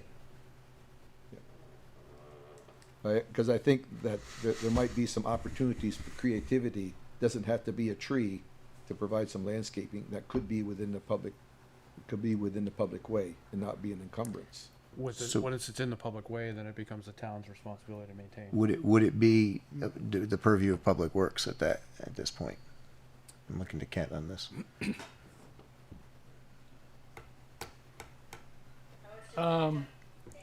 Say that Public Works should be consulted on that, and you could probably condition it at final to have that answer. Okay, I mean, it's not a public works requirement to have street trees. That But if would they be have to No, but if they have to maintain them. maintain it, right, if the only place to put it is in the right of way that the town has to maintain, then the public works should have at least a say as to whether or not they're gonna be able to. So if the question before us is street trees, not landscaping, but Right. street trees. Yeah. I don't disagree with that. I'm just saying that, Right. by saying no trees, doesn't necessarily mean you can't landscape. But are we requiring it? I would suggest that any plan that comes in should include some kind of landscaping along that stretch. I mean, my concern was before with seeing the road cross-section is the way that the utilities were set up. They were, I mean, there are no utilities right there right now. If those utilities were where they're proposed, they're blocking the areas for trees. So But the utilities could just be in a different location, and then the trees, there could be the trees and the utilities, and there wouldn't be a conflict, as long as they were planned ahead of time. here's a basic question. Would we support, if Public Works is in support of not having street trees on that lower portion? We're not talking about the lots, but the road itself. If Public Works is supportive of not having plantings in the right of way, town right of way, would we be okay with that? And this is a question for us. If we're, Right. so that's why if we are, then we can condition it that the street trees and landscaping plans for the public right of ways be reviewed and accepted or whatever by the Public Works. Remind me of how long that stretches? About 2,000 feet. Okay. It's a fair question. How The does- Public Work, because if Public Works says, I mean, would we be in agreement with the decision that Public Works wants? Did they say we Right. don't want plantings in the town right away? Which I think is a different question than what Kent was just kind of asking here, right? Whether or not the road can shift enough in order to allow for trees with the utilities behind. Or not. I mean, if you ask Public Works, do they want an extra thing they're gonna have to maintain, they're probably gonna say no.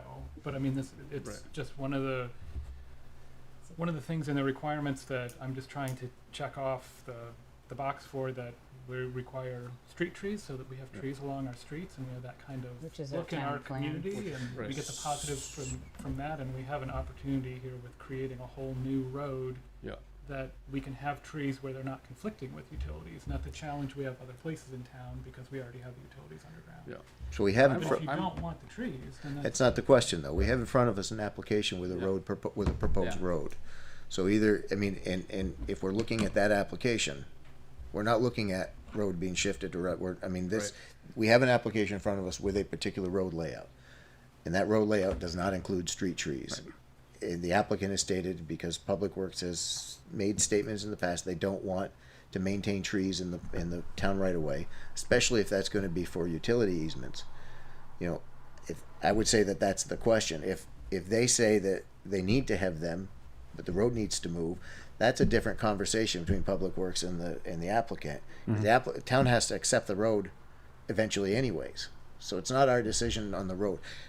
If everybody gets together and say you got to move the road so we can have these street trees, that's a different story. But that's not what's in front of us today. Correct.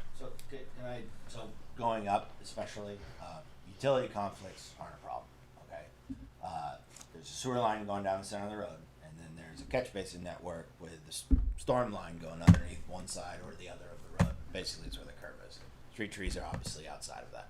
The problem is that outside of the right of way, we don't own the property. Right. So if you want street trees, they have to be in the right of way. So Yep. that would mean Public Works has to maintain. Right. What's the spacing? 30 or 40 feet on center? 50, I think, isn't it? Yep. Yeah, 50. 50 feet on center, I think. Consider this too, the good thing is we're not gonna be disturbing any of the private property other than Right. in the easement or the right of way. Right. So that we'll be planting grass back on the sides of the roads, and the trees that were there are gonna be there. They'll just be 20 feet off the side It of the won't be road. developed like a lot. Yep. You know. So there'll be plenty of vegetation left behind that won't even be affected. It'll For look 2,000 feet. substantially different than the top. Yeah. It'll look different.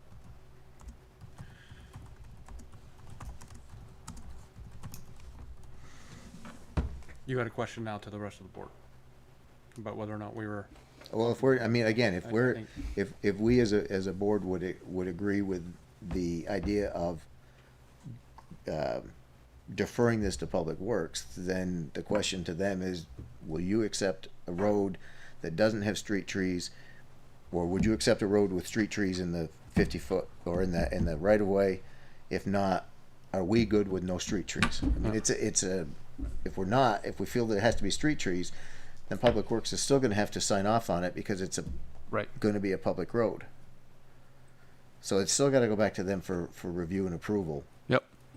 So perhaps we should decide there's street trees, because that's what the town plan sort of, it's Let's go back. community's plan. We're just talking about this right away. I thought we yeah. were saying that when we Right. go into the development, the trees need to be planted on the Correct. individual lots, not in Consistency, right? that in a consistent pattern and way.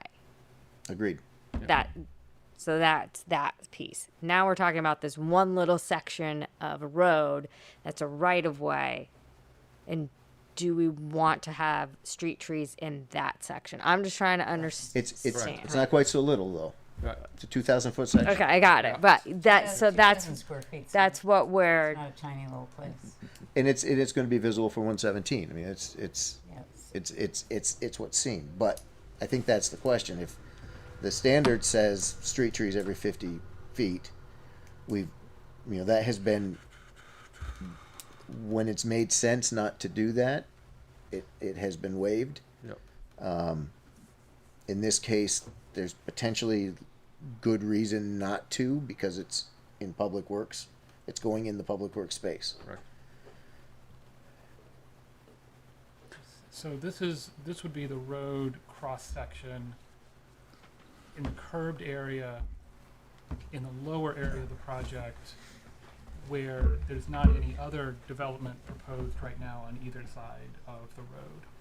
So the way that they have, working from right to left, That's the where curb they- section you have the there. curved section, Ken. yeah, in the bottom, Yeah. where they have the water line and then the road, then the light poles, then there would be the multi-use trail on the shared use path on the other side. Then they have the other underground electric. There aren't places in there to be able to put trees, and then what's not really shown is it's not showing the steep topography that would be on either side of the road where you're doing the cut. Right. Because you're not going to want to have the steep cut all of a sudden having a tree on the Right. slope, which isn't really reflected here. But if those things were located in different locations within the 60-foot right-of-way, you should have enough room that you could put trees, and you could have the road, and you could have the shared use path. It's a totally new thing that's being created Yeah, but I mean, in that area. there's no water line on this portion of the road. Water's coming from the top. Yeah. So that goes away. So no hydrants. Light pole bases are spaced every 300 feet or so. So those are pretty sporadic. And we're asking for this to get pinched over here. So you could have street trees here and here. We were saying though, I mean, we do have flat spots on both sides, but it does get steep after Right. that. But anyway, we don't own anything out here. This is the town right-of-way line, here and here. Yep. We don't own this side. We don't own that side. So the trees have to be Within the right of way. Yeah. So it's basically a 60-foot right-of-way or 50-foot right-of-way? 60. 60 foot. 60. Yeah. But Public Works wants Yep. 80 trees or something. Excuse me. Yes. So page 14, condition 3, I think I'm looking at. Specific street trees, what if you massage that? Specific street trees shall be addressed when each subdivided parcel seeks site plan approval, period.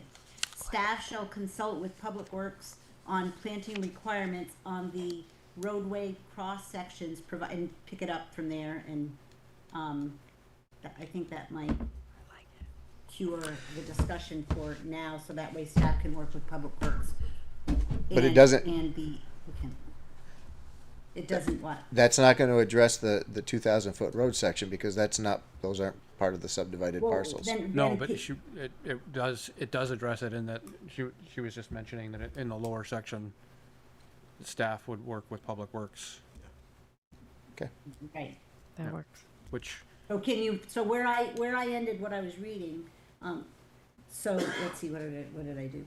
I'll just do it again. Specific street trees shall be addressed when each subdivided parcel seeks site plan approval. Staff shall consult with Public Works on planning requirements on the roadway cross-section provided, and then just pick it up from there and see what they recommend. And then between working with Public Works and the applicant, I think that you might see a completely, what you're looking for at final. Maybe I instead agree of with that. 80 trees, they'll take 20. Yeah. Right. Yep. That sounds good. That Sounds good to me. I agree with that. Does that address yours, Dusty? Yeah, the only thing that would be missing from that is instead of the specific tree requirements for each parcel, we should include for the something on the parcel should have a consistent streetscape. That'll be part of this final site plan, Yep. right? Yeah, but we need to. This is a condition. We talked, keeping it in the subdivision, which all of the lots will then be Right. within, so it carries to every lot. So Each lot would have to submit their own you don't landscape have a choice plan. whether house doing it or anything else. Right. It's the subdivision, that's how it's done. Kind of like a covenant. Yep. Agreed. Okay, understood, yeah. So if Public Works says that they're okay doing whatever the DRB is interested in, yes, what would that preference be? If I could ask that, because the Public Works might just say, I don't want to take another meeting to then come back and hear Public Works is okay with whatever. Now, what would you like? Then it needs to go back. Go back and forth. And You don't want to play the middle. is there is there something other than what the regulations are asking for that you'd like Public Works to consider? How about we let the applicant engineer that? Because if full build out would be how many street trees for the full 80? length? Is that what you were saying? Yeah, 50 Okay. on center, right? Yeah. So if you don't want to do 50 on center, then propose something to Public Works. I mean, Right. I mean, Public Works will have to, if, and they might not want any. What Right. happens if they don't want any? right. I think we should leave it up to public. That's so. I mean, we're going back to what we originally talked Agreed. about with the Right. street tree plan as approved by Public Works. I understand where you're coming from, Kent. Take care of them. Yeah. Well, I understand where Kent's coming from is that Public Works, we say we're going to leave it up to Public Works and Public Works is going to say, well, whatever DRB wants. then- Well, but- no, then it's up to the applicant to propose something to Public Works. Hey, I don't Right. want to put any trees up here. Yep. Public Works says, okay, we're done. Yep. Public Works says, I want one every 100 feet. Then you put one in every 100 feet. Yep. And they've got to maintain them, so they're the ones that are saying what they want. Yep. Yep. We agree to that. That's I'm fine with just- that too. Okay. Does that work for you? So if I'm understanding it right, I'll check with Public Works and see, do they want something different than what the regulations would normally Right. require? Correct. Like if they want 0. Or you could wait till the applicant proposes something. Because I'm getting the sense that your preference would really be no trees. That's your preference. Yeah. Well, that's our preference, but we're also. It's not a huge deal if they're spaced out more. I mean, it's just, I don't think they're going to want it. That's my personal opinion. Why doesn't Brian just send a letter out to Aaron with all the other questions that you've asked him and see what he says to that? I mean, you should advocate for what it is that you want. And I've just been thinking about trees a lot lately because that's just a topic that's come up a bunch. And this seems like an opportunity for getting more trees Right. in the town and just following the regulations we have. But you should certainly advocate for what you feel like is in your interest. Sure. If that's your preference to have no trees. Okay. Well, So I think I think we've got an idea of how we want to shape this, right?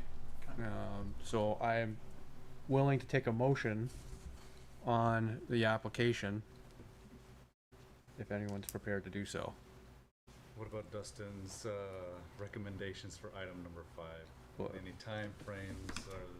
I actually have language for that if I Yeah. can. Okay. If somebody, That's written and. I can, let me read it out loud so it's not a surprise. What I was going to suggest on this was striking almost everything, but starting at the point, the closed parentheses, to insert one sentence that says the final application materials shall include a narrative that outlines the potential triggers and timelines that could provide the full connectivity of Thompson Drive to 117.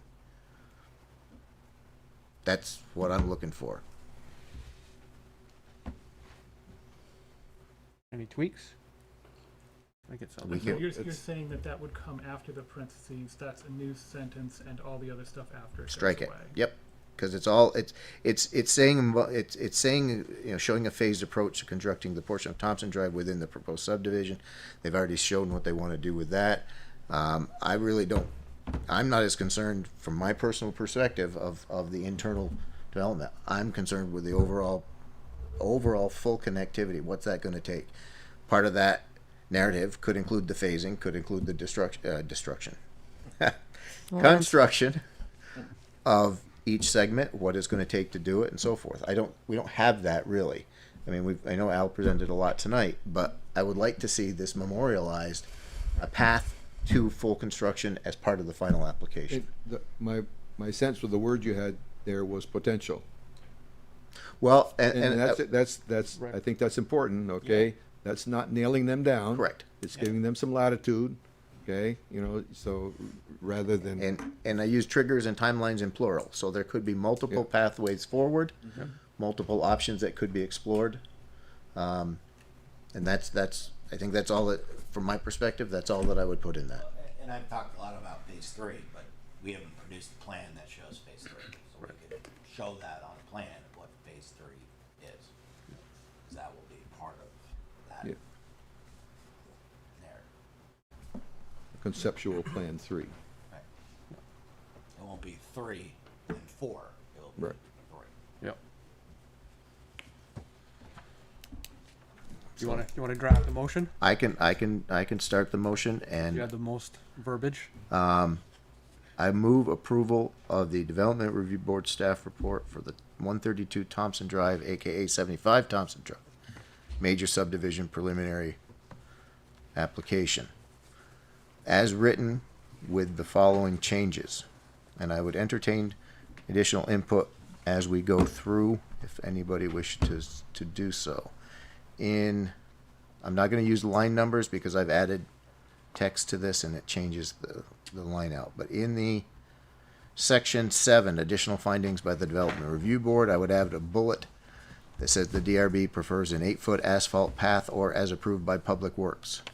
That's a finding, not a condition yet. And then also consistent streetscape for the entire development. And under recommendations, conditions. Condition 2, I would include a line that says applicant will include a state-approved wetland permits prior to issuance of zoning permit. Condition 3, specific street tree requirements can be addressed with each subdivided parcel. When each subdivided parcel seeks approval, but all parcels shall follow a consistent streetscape. Is this potentially the area, Brian, were you asking for a blanket waiver at this time? Yeah. Then in this section 3, I would also ask that I would insert that the DRB approves of, actually has to go back up. In section, another line in number 7, that the DRB approves a waiver for the 50-foot buffers on the developments to allow for clear cutting of the scrub and then using that 50-foot buffer for not infrastructure, for water retention, stormwater retention, with no, whatever our standard language was for that. Buffers are no pavement, no building. Yeah. So the planning commission had standard language. Sharon could pull that out and insert that in there, but it's basically no buildings, and stormwater retention, and that goes along with the streetscape. Consistency. Thank you.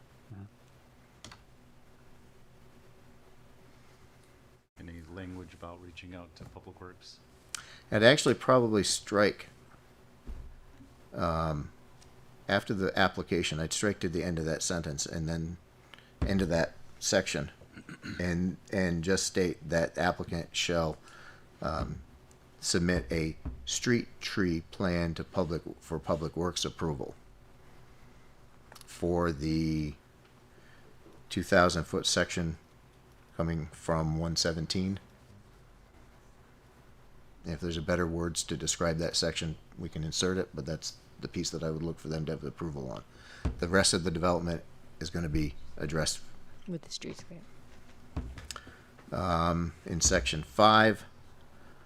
I would start at the end of the close parentheses and insert the sentence I provided earlier, which was the final application materials shall include a narrative that outlines the potential triggers and timelines that could provide the full connectivity between Thompson Drive and Route 117, and strike the rest of that condition 5.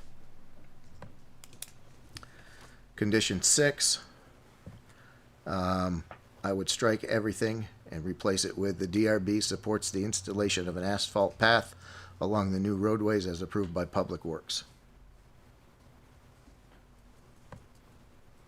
Maybe a 8-foot path.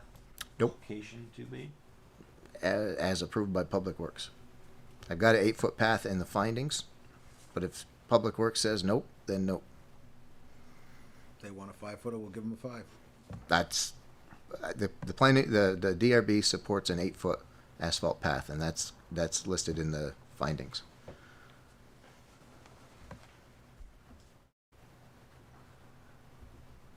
And that's in 8C. Just add to that last sentence, or as otherwise approved by Public Works.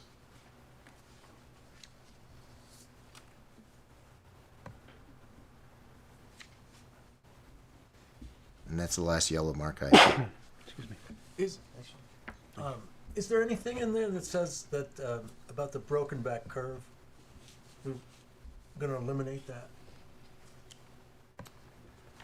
The only thing that talks about that is just when I was asking for extra information as part of number 4, just to make sure that that's not going to happen. To me, it looks like the right-of-way, the 60-foot right-of-way has a flat spot, but the road within that right-of-way can shift wherever it needs to go. And there Right. could just be a continuous smooth curve through there. So I don't want to get into a lot of detail. I'm trying to put a motion out. If somebody wants to add to the motion or subtract from it, that's great. But otherwise, let's second it, and then we can get into discussions about. I'll second. Any discussions? Yeah, I would add that conversation about the broken back curve there, that we had talked earlier about having an applicant work with Public Works to address that problem. Okay, I think they can resolve it, whether it becomes one long curve or some slight shifts or whatever, but I think they understand that a broken back curve is not a good thing. So is that a friendly amendment to? Yes, yeah, to say that that the applicant will work with Public Works to address the alignment condition in that particular area. I would accept that friendly amendment. I'll accept it. Anyone else? Any other I would discussion? also recommend adding discussion with Public Works to discuss the travel lane width of 11 feet, requested by applicant, and the design speed per Public Work recommendation. Where's that? Which number was that? Oh, 4B and 4C.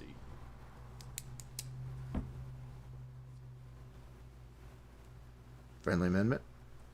Yes. Accepted. Accepted. Accepted. Any other comments? We have a motion that's been presented, it's been seconded, we have friendly amendments. All those in favor say aye. Aye. Aye. All those opposed? Ayes have it at 7-0. Motion carries. Thank you. Thank you very much. Thank you, gentlemen. Thanks, guys. Thank you for participating in the first of these. video. That's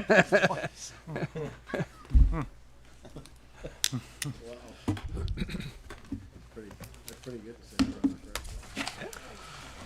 Okay. Okay, the other first went until 1:30 in the morning. Yeah. In the morning, and that was what, The golf course. 20 years ago? 21? 21? 21? No. No. 20, 24. It's 2001, I think. Yeah, Get a 2001. stack printout this size. It was his first Yeah, one yeah, on they the did, I had yeah. a mag. Planning planning commission. commission. Yeah, I And was then his him. first one on this came one. in and was asking about it and so on, and, Brittany will yeah, so they print them out, printed and out. you can grab them Yeah. there. She has them on the table Yeah. upstairs. Yeah, for Okay. this Because plan. This week- Same I thing. I did printed, the same thing. I'm I like, printed out Google Maps so I yeah. could see where the development. Well, even What else we got? Okay, Moving on. Thank you. moving on. So the next item on our Moving on. agenda, we have review and approve the operating procedures. As everyone had an opportunity to review the operating procedures from 2 weeks ago. Are there any changes or any questions that anyone has about them? You might want to tell him to pipe it down. Hey, folks. Yeah. We've got a meeting. Yeah, Yep, no, I like- we're still continuing, sorry.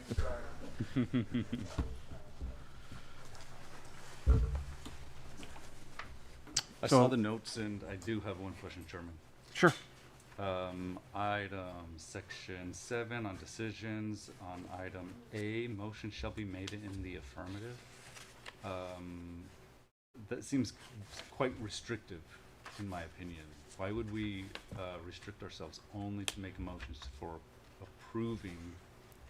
Oh, we had that go. no, We, Yeah. we did have that discussion, and thank you for bringing it up. Go ahead, I think you had a, I thought we were just signing out sort of like Robert's rules that we just make it, you make it positive even though it's a negative. Right. You Yeah. say, you sort of present, it's just Robert's rules, so you present it, I sound stupid, but you present it in a way that's Right. positive, like instead of like denying something, you just say it in a positive way. It's just, You deny with a smile. right. I'm trying to think of an If we example. were- Instead of if we saying, wanted we to- don't want this, Affirmative does not mean positive. It just means I'm making a motion to deny. Right. I didn't get it at the time, but Okay, yeah. So, okay, it's semantics that I. Yeah. okay, correct. That I just It's missed that ancient, context. it's Robert's This is a rules Robert's really- rules it's from thing. really- 1800, so, Yeah. you know. be thankful at least we don't say that we follow Robert's rules.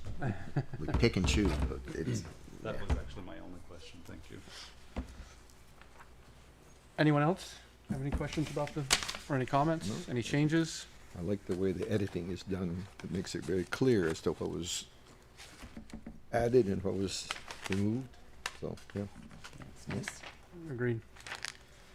So if that's the case, then I would take a motion to approve the operating agreement or operating procedures as presented. Second. you first. I would, You Oh, I move. thought you made a motion. I made a motion, Oh, okay. and it was seconded. You were both too quiet. Yeah. I was too far away from my microphone. All those in favor? I Aye. All right. Opposed? Motion carries 7-0. Okay. Minutes of the meeting is next on the agenda. Minutes of last 2 weeks ago, the meeting from 2 weeks ago. Everybody have a chance to review. Any questions? I think I had one. I gotta go back and find it. Meanwhile, Trevor, your name is right. Yep. I had one. You had one? What's your question, Stephanie? No, I think it's just a typo, Sharon, where it says PC absent. I think you meant DRB. Oh, yeah. Yes. Thank you. Yeah. It's gonna be a little bit of that until we catch on. Yeah, I know. It's very challenging too because those are my initials. And it's like I'm attending virtually, but I'm also absent. It's just throwing me off. Oh, I remember what it was. I had on line 44 and 45, Board Member Williams, second motion. Motion passes 6-0. As I recall, it actually passed 4-2. I had that same note, Yeah. yep. Okay, sorry about that. Thank you for the catch. Yep. I had, I want to make sure everybody knows I was not unanimous. no, and I mean, with all due respect, I wanted to also insert on after line 32, Board Member Norton nominated Sharon Stokowski as she is the one membership of the DRB that has not previously been a member of the zoning board or the PC.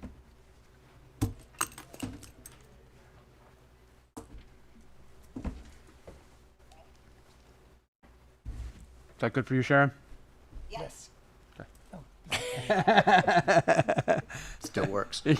Yeah. Better change my name.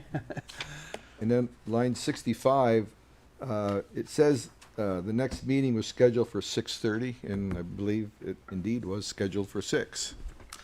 Yes.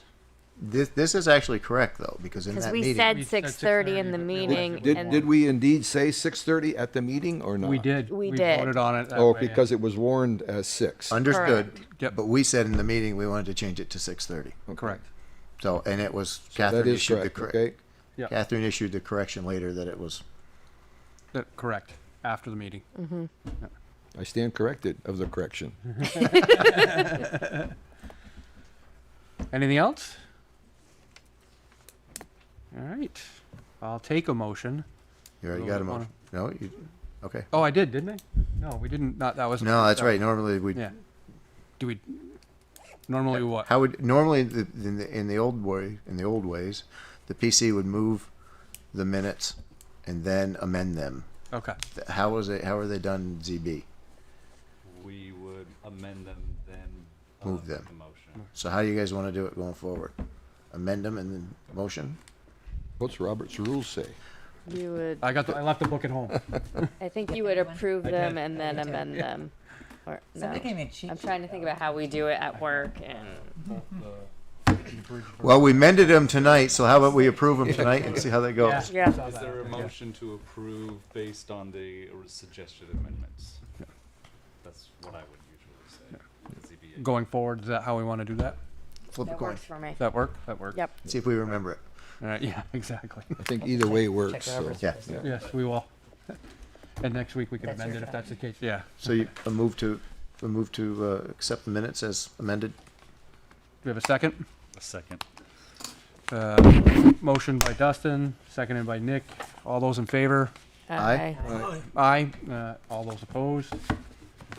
Motion carries 7-0. Any other business anybody wants to talk about? Excellent. And we have no executive or deliberative session, so I would say that at this point, we can call the meeting. Actually, do we have to vote on that? We have to vote on that, yeah. Move to adjourn. I would move to adjourn. Second. Second. Okay. All those in favor? Aye. Aye. Aye. Opposed? Meeting is adjourned.